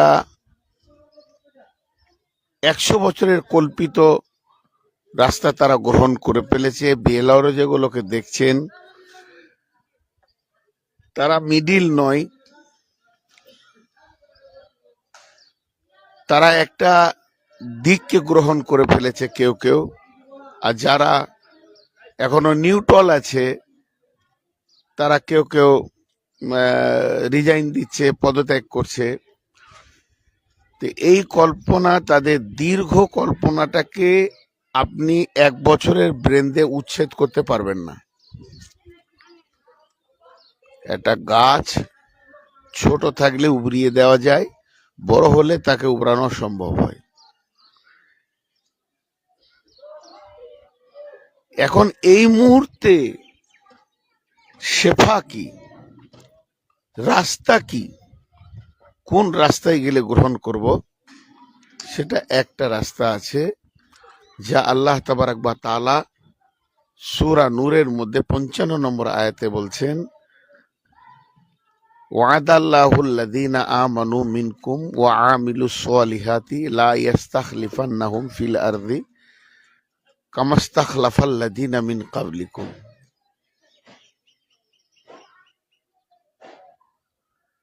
কোন বিচারে বসার আগে নিজের বিচার নিজে যে করতে পারে, জানতে হবে তার দ্বারা ন্যায় বিচার হবে। কোন বিচারের আগে নিজের বিচার নিজে যে করতে পারে, জানতে হবে ন্যায় বিচার পাওয়া যাবে। জালিম কোনোদিন ন্যায় বিচার করতে পারে না, আর জালিমের দ্বারা ন্যায় বিচার হয় না। তার মন চাই চাই না চাই অজান্তেও অন্যায় বিচার হয়ে যাবে জালিমের দ্বারা, কারণ সে ইনসাফের আলো দেখেনি। তো এখন ইনসাফ কথা হচ্ছে, মুসলিমকে সর্বপ্রথম আল্লাহকে রাজি করতে হবে 100%। গুনাহ থেকে তওবা করতে হবে, নেকিকে গ্রহণ করতে হবে, 1 নম্বর। 2 নম্বর, মুসলিম তোমাকে এটা কথা জানতে হবে তুমি বাঘের বাচ্চা।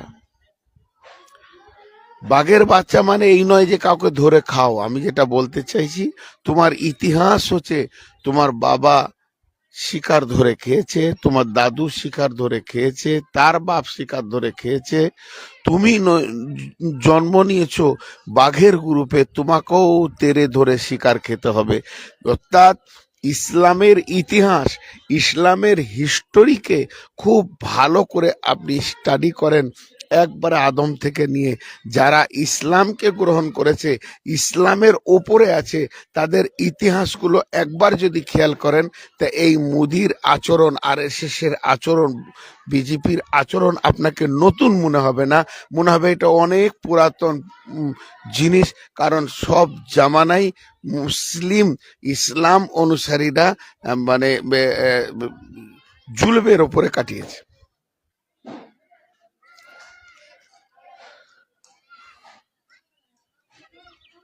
যখন ইসলাম দাপটে চলছে, সেই অবস্থায় ওসমানকে হত্যা করা হচ্ছে, হজরতে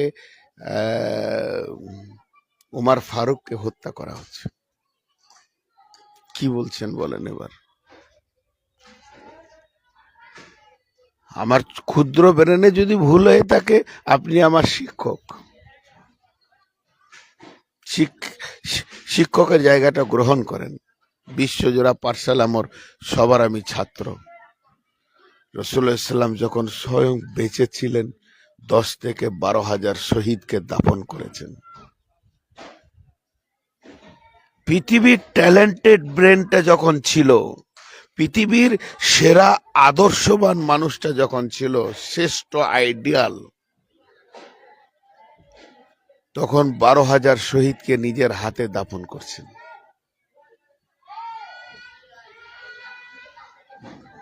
তারা আমাদেরকে মারছে, এটা বড় কথা নয়, বরং আমি ইসলাম থেকে সরে গেছি দিয়ে ওই মারছেটাকে ভুল দেখছি।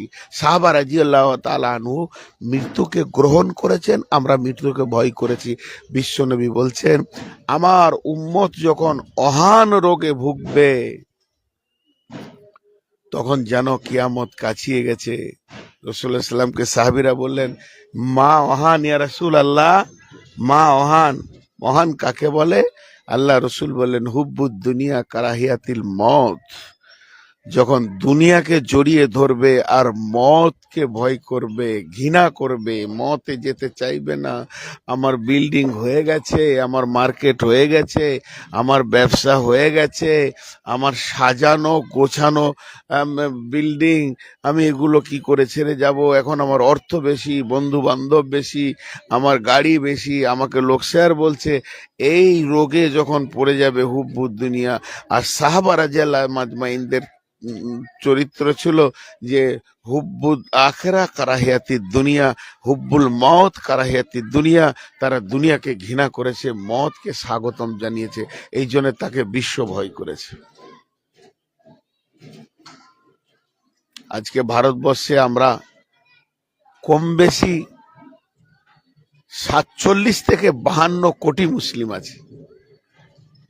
ওরা 25 কোটি বললে কি হবে? 47 থেকে 52 কোটি আমরা মুসলিম আছি।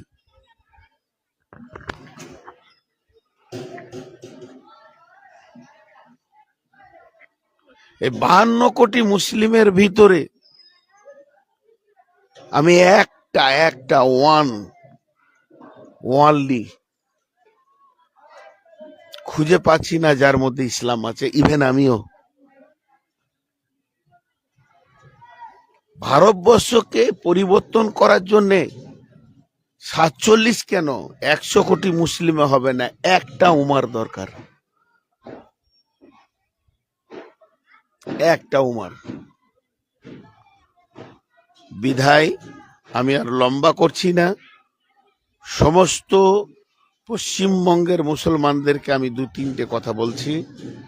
আমরা বিপ্লবের মধ্য দিয়েই জন্ম, আমাদের বিপ্লবের মধ্য দিয়েই থাকতে হবে, বিপ্লব হবে, যেগুলো মরবে শহীদ হবে, চিন্তা করবেন না, আল্লাহর জন্য যেগুলো মরছে শহীদ হয়ে যাবে, শহীদ হবে, শুধু ঈমানটা রাখতে হবে, আমলটা রাখতে হবে। বিধায় এখন আমাদের 3 থেকে 4টা কাজ আপনাদেরকে বলে দিয়ে আমি সমাপ্তি দিচ্ছি। 1 নম্বর কাজ হচ্ছে গুনাহ থেকে ফিরে আসা, 2 নম্বর কাজ হচ্ছে পরিপূর্ণ আমলকে মজবুত করে ধরা, বাকি আল্লাহ ওই দিকটা করবে। 3 নম্বর কাজ হচ্ছে ইনসাফ বিচারের মানদণ্ডে দাঁড়ানো। আপনি যদি ইনসাফে দাঁড়িয়ে যান তো ভারতবর্ষের সমস্ত হিন্দুরা বেইনসাফি রোগে ভুগছে, তারা যদি গোটা পশ্চিমবঙ্গটাতে হিন্দুদের হাতে চলে যায় আর হিন্দু থাকে, তারপরও তারা ইনসাফের জায়গা খুঁজে পাবে না, কারণ তাদের ব্রেনে ইনসাফের জায়গা নাই। ইনসাফ যখন আমাদের কাছ থেকে হবে, ইনসাফ একটা ছায়ার নাম, ইনসাফ একটা শীতল ছায়ার নাম, যে ছায়াতে এসে বহুত উত্তপ্ত লোক যার শরীর জ্বলছে, শান্তি পাচ্ছে না, ওই ছায়াতে এসে আশ্বস্তের শ্বাস ফেলবে। এই জায়গাটা গ্রহণ করতে হবে। বাকি আল্লাহ তাবারাক ওয়া তাআলা কিভাবে এটাকে পরিবর্তন করবেন সেটা আল্লাহ জানেন। ভাইয়া, আমি আবার এ বিষয়ে লাইভে আসব, আমি আপনাদের সাথে আছি, শহীদ হতে হলে আমি প্রথম আছি। আমার আকাঙ্ক্ষা, আমার আল্লাহ আমাকে শহীদের দরজা দান করুন, শহীদের মত দান করুন। আমি এই আকাঙ্ক্ষা পোষণ করলাম, আপনারা আমার সঙ্গে আকাঙ্ক্ষা পোষণ করেন। শহীদের মত সব থেকে দামি মত। কিন্তু শেষে একটা কথা প্রথমে ছাড়া গেছে, এখন বলি, ভারতবর্ষ হলো আমাদের দেশ। আমরা হিন্দু, মুসলিম, জৈন, খ্রিস্টান, শিখ, ইসাই যতগুলো আছি, ভারতবর্ষ আমাদের দেশ। ভারত সম্পর্কে আমার ধারণাটা আপনাদেরকে 1 মিনিট দিয়ে শেষ করবো, 1 মিনিট লাগবে না। সারা পৃথিবীতে যতগুলো দেশ আছে, সব দেশগুলোকে যদি একদিকে করে দেওয়া হয় আর ভারত একা যদি একদিকে থাকে, ভারতের মতো সুন্দর, ভারতের মতো ভালো, দেখতে ভালো, ব্যবহার ভালো, সুন্দর দেশ আর পৃথিবীতে দ্বিতীয় কোনো কান্ট্রি নাই যে হাত তুলে বলতে পারবে যে আমি ভারতের থেকে ভালো। আল্লামা কবি ইকবাল বলে গেছেন, কথা বড় সত্য, সারে জাহাঁ সে আচ্ছা হ্যায় হিন্দুস্তান আমারা। একটা কথা বলি, আজকে ঢাকা বলেন, সৌদি বলেন, নেপাল বলেন, ভুটান বলেন, আজকে আপনি যে কোনো কান্ট্রির নাম নেন না কেন, ইউরোপ থেকে আমেরিকা পর্যন্ত, যদি সেখানে গিয়ে আপনি বলেন যে 100 টাকায় আমি আজকে 2টি প্রাণ বাঁচানোর জন্য খাবো, তো আপনি কোনো শহরে পাবেন না। চলে আসেন, আপনাকে কলকাতাতে, দিল্লিতে মাংস ভাত পেট ভরে খাইয়ে দিব 100 টাকায়। বেঁচে থাকার জন্য ভারত ভালো। নাম্বার 2, ভারতে কি নেবেন? মরুভূমি নেবেন না পাহাড় নেবেন না জঙ্গল নেবেন না কি নেবেন? সারা পৃথিবী ঘুরে যা দেখবেন, ভারত একটা ঘুরলে তাই দেখবেন। কিন্তু দুঃখের বিষয়, এত আমি গর্বিত যে আমি ভারতের মাটিতে জন্ম নিয়েছি, এটা আমি গর্বিত। আমার অহংকার, কারণ এত দামি মাটি পৃথিবীর কোনো দেশে নাই। ইভেন আমেরিকা, ইংল্যান্ড, যাদেরকে আমরা দেখে চলতে চাই, তারাও ভারতের মাটির কাছে জ্ঞান নেবে। কি বলেন? ভারতে ট্যালেন্টেড ছেলে আছে, কিন্তু দুঃখের বিষয়, গুলিস্তান কি হর শাখ মে উল্লু বেটে হ্যাঁ, আব আঞ্জামে গুলিস্তান কিয়া হোগা। এখন আমাদের ভারতবর্ষের হ্যান্ডেল যার হাতে সেই মাতাল, পশ্চিমবঙ্গে হ্যান্ডেল যার হাতে সেই নেশা করেছে, গুজরাটের হ্যান্ডেল যার হাতে সে গাঁজা খেয়েছে। এই এই মানে আমাদেরই ভুল, আমাদেরই রক্তের মানুষ। এই চেয়ারগুলো আজকে নোংরা হয়ে গিয়ে শেষ হয়ে গেছে। এগুলোর ব্যাপারে চিন্তা করতে হবে। ভারত মায়ের, ভারতের মাটিতে যে সন্তানগুলো জন্ম নিয়েছে, সকলের হাত পায়ে ধরে বলবো, যেগুলো ব্লেয়ান, এইগুলোর হাতে দেশটা ছেড়ে দেন, আপনি নিশ্চিন্তে ঘুমিয়ে যান। আজকে একটা জেলা চালাতে গেলে তাকে ISI পড়াশোনা করতে হচ্ছে, তাকে কোয়ালিফাইড হচ্ছে, ডিগ্রিওয়ালা হতে হচ্ছে, আর গোটা দেশ চালাচ্ছে রেলের চাওয়ালা।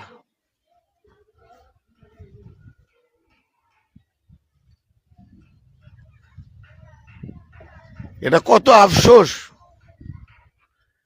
আমি সমস্ত ভারতবর্ষের মানুষকে বলবো, যেগুলো আমাদের মেধা ছেলে, তাদের হাতে দেশটা দেন, নিশ্চিন্তে ঘুমিয়ে যান। আজকে ভারতবর্ষে যদি এই হিন্দু মুসলিম কলহটা না থাকতো, মুসলিমদের ব্রেনগুলো যদি চাপে না থাকতো, আর হিন্দুদের ব্রেনগুলো যদি উদাস উদাস মানে ভালো ভালো ছেলে তারা এই মানে এতেই এই জোয়ারে উদাস হয়ে গেছে, এই যদি না থাকতো, আর হিন্দু মুসলিম যদি ঠিক মেল মহব্বত করে থাকতো, তো আমেরিকা ভারতবর্ষকে স্যালুট করত। আমেরিকার কি শক্তি আছে? আমেরিকার কি শক্তি আছে? যারা শুয়োর খায় তাদের কি শক্তি থাকতে পারে? আজকে হিন্দু মুসলিম যদি এই ফাটলটা না করে দিয়ে এদেরকে ভাই ভাই করে দেওয়া হতো, আর দুই ভাই এক হয়ে যদি এদেরকে বোম লাগবে না, পিস্তল লাগবে না, হাতে খালি বাঁশের লাঠি থাকতো, তো আমেরিকা স্যালুট করত। লাল বাঁদররা ভারতবর্ষ ছেড়ে চলে গেছে, তাদের কাছ থেকে শক্তির বলে, রক্তের বিনিময়ে দেশটা নেওয়া হয়েছে। তারা সেই পূর্বের রাগ এখনো ভুলেনি। RSS কে বলবো, বিজেপি কে বলবো, প্রয়োজন হলে হাতে ধরবো, পায়ে ধরবো।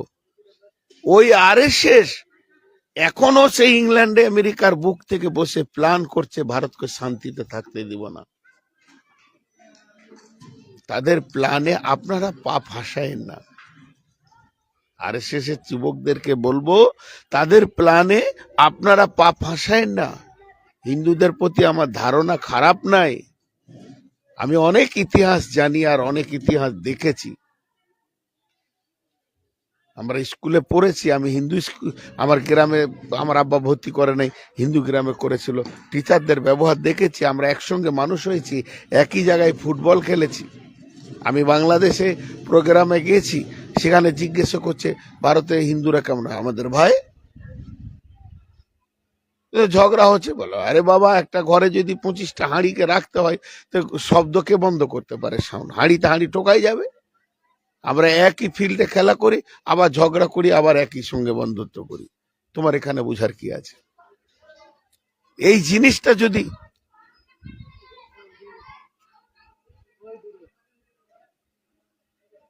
ভারতবর্ষে করা যেত, সেই মহব্বত যদি ফিরে আসতাম, আজকে যদি ভারতবর্ষের হিন্দু মুসলিম একই জায়গায় চলাফেরা খেলাধুলা করে, প্রথম যারা কষ্ট পাবে আমেরিকা ইংল্যান্ডের লাল বাঁদরগুলো কষ্ট পাবে। ভাই, আমি সকলকে বলছি, আপনি মেরে দিচ্ছেন, এর জন্য কি আপনি সুখী? হিন্দু ভাইকে বলছি, আপনি আমাকে তালোয়ারা করে 2 পিস করে দিলেন, আমার তো 3 মিনিটের কষ্ট। যে মরলো সে বাঁচলো, যে মরলো সে বাঁচলো, যে থাকলো সেই চলছে। মেরে দেওয়ার নাম কি বিরাট কামিয়াবি? না না, বরং আপনি কলঙ্কিত হয়ে বেঁচে রয়েছেন। আপনি খুনি, আপনি কেলার। যে মরে গেছে সে কলঙ্কিত নয়, সে শহীদ, সে একটা স্তর পেয়েছে। ওকে যদি আপনি তালোয়ারটা না চালাতেন আর 10 দিন পর এমনি মরত। পৃথিবীতে যতজনের প্রাণ আছে তাদের পেছনে মৃতের কলম লিখা আছে। যতজনের প্রাণ আছে কুল্লু নাফসিন জায়কাতুল মত, তাদের পেছনে মতের মৃতের কলম ঘষা আছে আল্লাহর। তাহলে আপনি মেরে কি এমন করলেন 10 দিন 5 দিন আগে পিছে? কিছুই করেননি। বিধায় হিন্দু মুসলিম সকলকে দুটি কথা বলবো এখানে, আমরা এক হয়ে দেশকে বাঁচাই, দেশ আমাদের গর্বিত হবে এবং সারা বিশ্ব আমাদের ভারতবর্ষের কাছে মাথা নামিয়ে স্যালুট করবে, এটাই আমি আবেদন করব। রাজনৈতিক প্রেক্ষাপটে রয়েছেন যারা, তাদেরকে আর কি বলবো, তাদেরকে এটাই আফসোসের সঙ্গে বলছি, আপনাদের দ্বারা যদি না চলে মেধাদের হাতে দিয়ে আপনারা সাইড নেন, অবসর নেন। আসসালামু আলাইকুম। আসসালামু আলাইকুম রহমতুল্লাহি ওয়া বারাকাতুহু।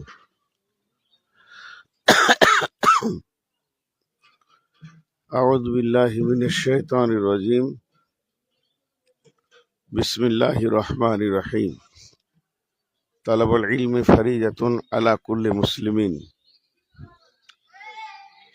ভাই, আমি নূর মোহাম্মদ বর্ধমানি আজকে আপনাদের সামনে লাইভে আসলাম খুব জরুরি কয়েকটা বিষয়কে সামনে রেখে। বর্তমানে কিছু জিনিস আমার অভিজ্ঞতায় ছিল না, যেগুলো বাস্তবে অভিজ্ঞতায় এসেছে, সেই প্রেক্ষাপটে কোনোদিন হাঁটিনি বলি আমি আমার অভিজ্ঞতা পাইনি। আজকে আমি আমার অভিজ্ঞতা পেয়ে আপনাদেরকে কিছু দিচ্ছি। বর্তমান আমার অবস্থানটা বলছি। আজকে তারিখ হচ্ছে 6 ফেব্রুয়ারি 2026, জুম্মার দিন, শুক্রবার। ভারতীয় টাইম এখন 9টা 7 বাজছে। আমি এখন যেখান থেকে আপনাদের সঙ্গে লাইভে এসছি, এটা ভারতবর্ষের মধ্যে পশ্চিমবঙ্গ, মুর্শিদাবাদ জেলা, শামশেরগঞ্জ থানা, ইসলামপুর গ্রাম, ইসলামপুর মাদ্রাসার একটা অঙ্গনে বসে আপনাদের সঙ্গে লাইভ করছি। শিক্ষা জাতিকে চেঞ্জ করতে পারে। শিক্ষা আনে চেতনা, চেতনা আনে সংগ্রাম, বিপ্লব, বিপ্লব আনে পরিবর্তন। শিক্ষা, চেতনা, বিপ্লব, পরিবর্তন, এটা মানুষের পরিবর্তনের জন্য শিক্ষা যথেষ্ট, আর কিছু লাগবে না। আর মারেফাতের লাইনে বলছে, দেহ হলো অন্ধকার ঘর, ঘরের ভিতর আলো জ্বালাও। সেই আলো হচ্ছে শিক্ষা। তো বলতে বাধ্য হচ্ছি, যে জিনিস নোংরা মুখ দিয়ে বের করার ইচ্ছা না থাকার কারণে অনিচ্ছাকৃত বলছি, যে পাশ্চাত্যকে দেখে আমরা নিজেরা গুলিয়ে যাচ্ছি। পাশ্চাত্যের সভ্যতাকে আমরা সভ্যতা মনে করে নিয়েছি। আজকে তাদেরকে বড় বড় যারা শিক্ষিত, বড় বড় বিজ্ঞানী, বড় বড় বাগা মাল, তাদেরকে তাদের শিক্ষা সুপথে চালাতে পারেনি। তার মানে এখানে একটা গভীর তথ্য জিনিস থাকছে, শিক্ষা মানি যে ভালো তা নয়, সুশিক্ষা হতে হবে। কুশিক্ষাটাও শিক্ষা, সুশিক্ষাটাও শিক্ষা। এখন সুশিক্ষার অঙ্গনে কোনো ছাত্র নাই, স্টুডেন্ট নাই। কুশিক্ষার অঙ্গনে অনেক ছাত্র রয়েছে। পৃথিবীকে যদি শান্তির জগতে ফেরাতে হয়, কোরআনের শিক্ষা ছাড়া দ্বিতীয় কোনো শিক্ষা পৃথিবীতে শান্তি আনতে পারবে না। তাই আমার আবেদন আজকে প্রত্যেকটা গার্জেনের কাছে, যে আপনারা সন্তানদেরকে সুশিক্ষায় শিক্ষিত করেন, কুশিক্ষায় নয়। কুশিক্ষা মানুষকে পেছিয়ে নিয়ে চলে যায়, বহুত দূর পেছিয়ে যায়।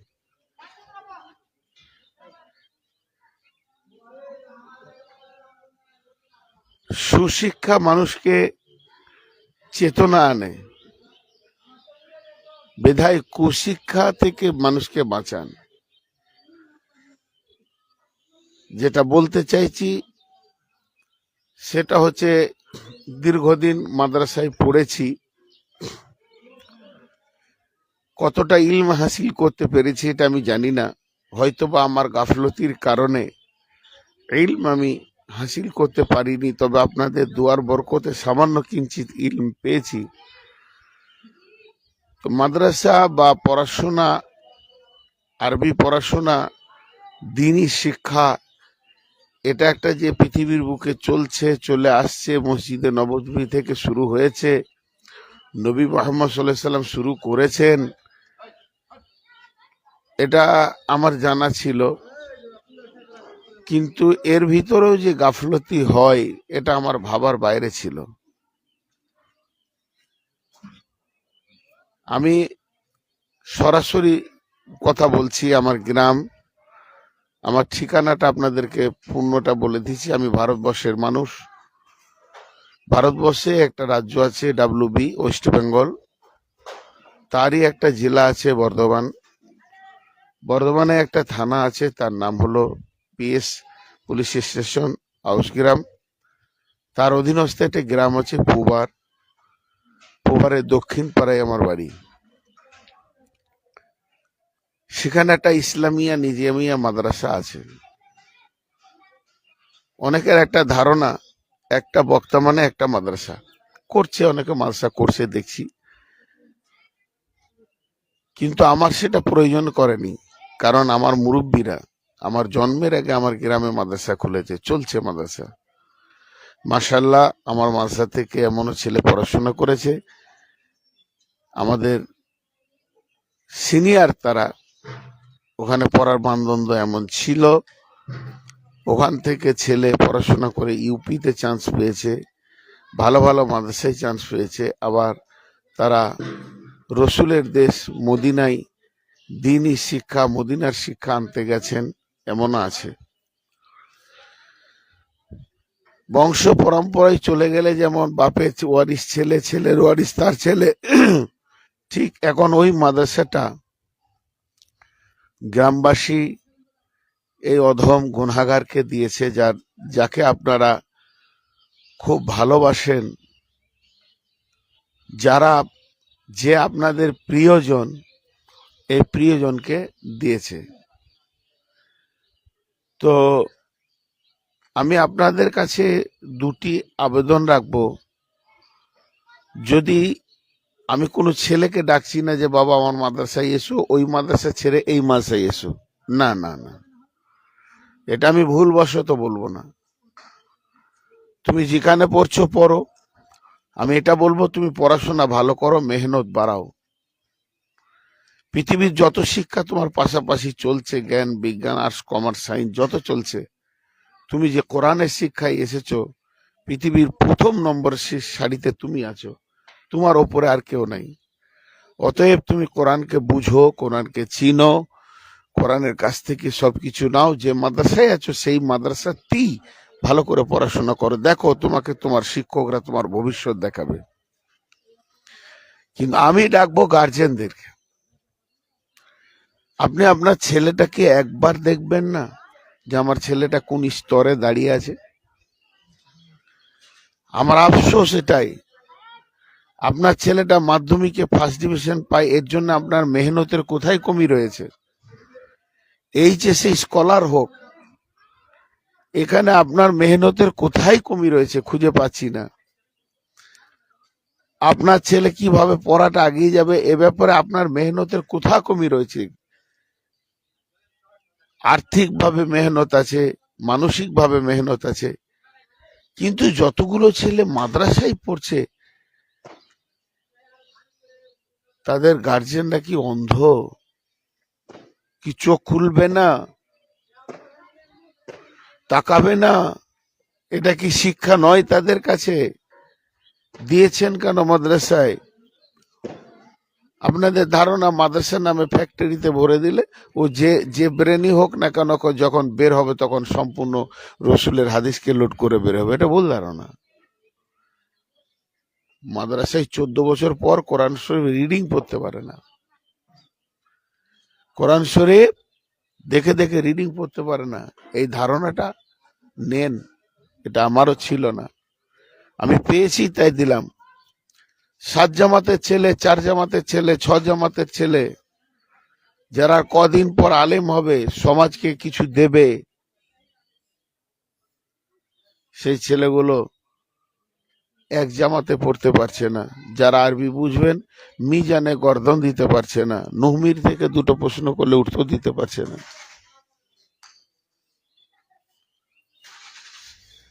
বর্তমান পৃথিবীতে যদি ইসলামের বিপ্লব কেউ আনতে পারে, ইসলামকে বিপ্লব করে যদি কেউ আগাতে পারে, তো এই মাদ্রাসার ছাত্ররাই পারবে।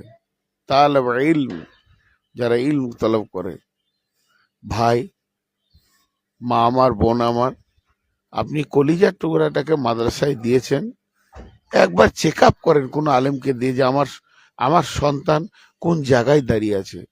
অনেক হাদিস আছে, আমি আপনাকে এই দিয়ে লাইভটা লম্বা করতে চাইছি না। অনেক হাদিস আছে, বিশ্ব নবী নবীদেরকে ইমানের ব্যাপারে আল্লাহ চেক আপ করেছেন, আর বিশ্ব নবী সাহাবীদেরকে ইমানের ব্যাপারে অনেক প্রশ্ন করেছেন, চেক আপ করেছেন। আপনি একবার করেন। শেষকালে আমার বক্তব্যের শেষ কথা, যে আমি আপনাদেরকে সকলকে দাওয়াত দিচ্ছি, আপনার মেধা ছেলেটা, এই তোমাকে এইখানেই দাঁড় করাতে মন গেল? আরে ওখানে চলে সাউন্ডটা নিচ্ছে না, কমন সেন্স আছে?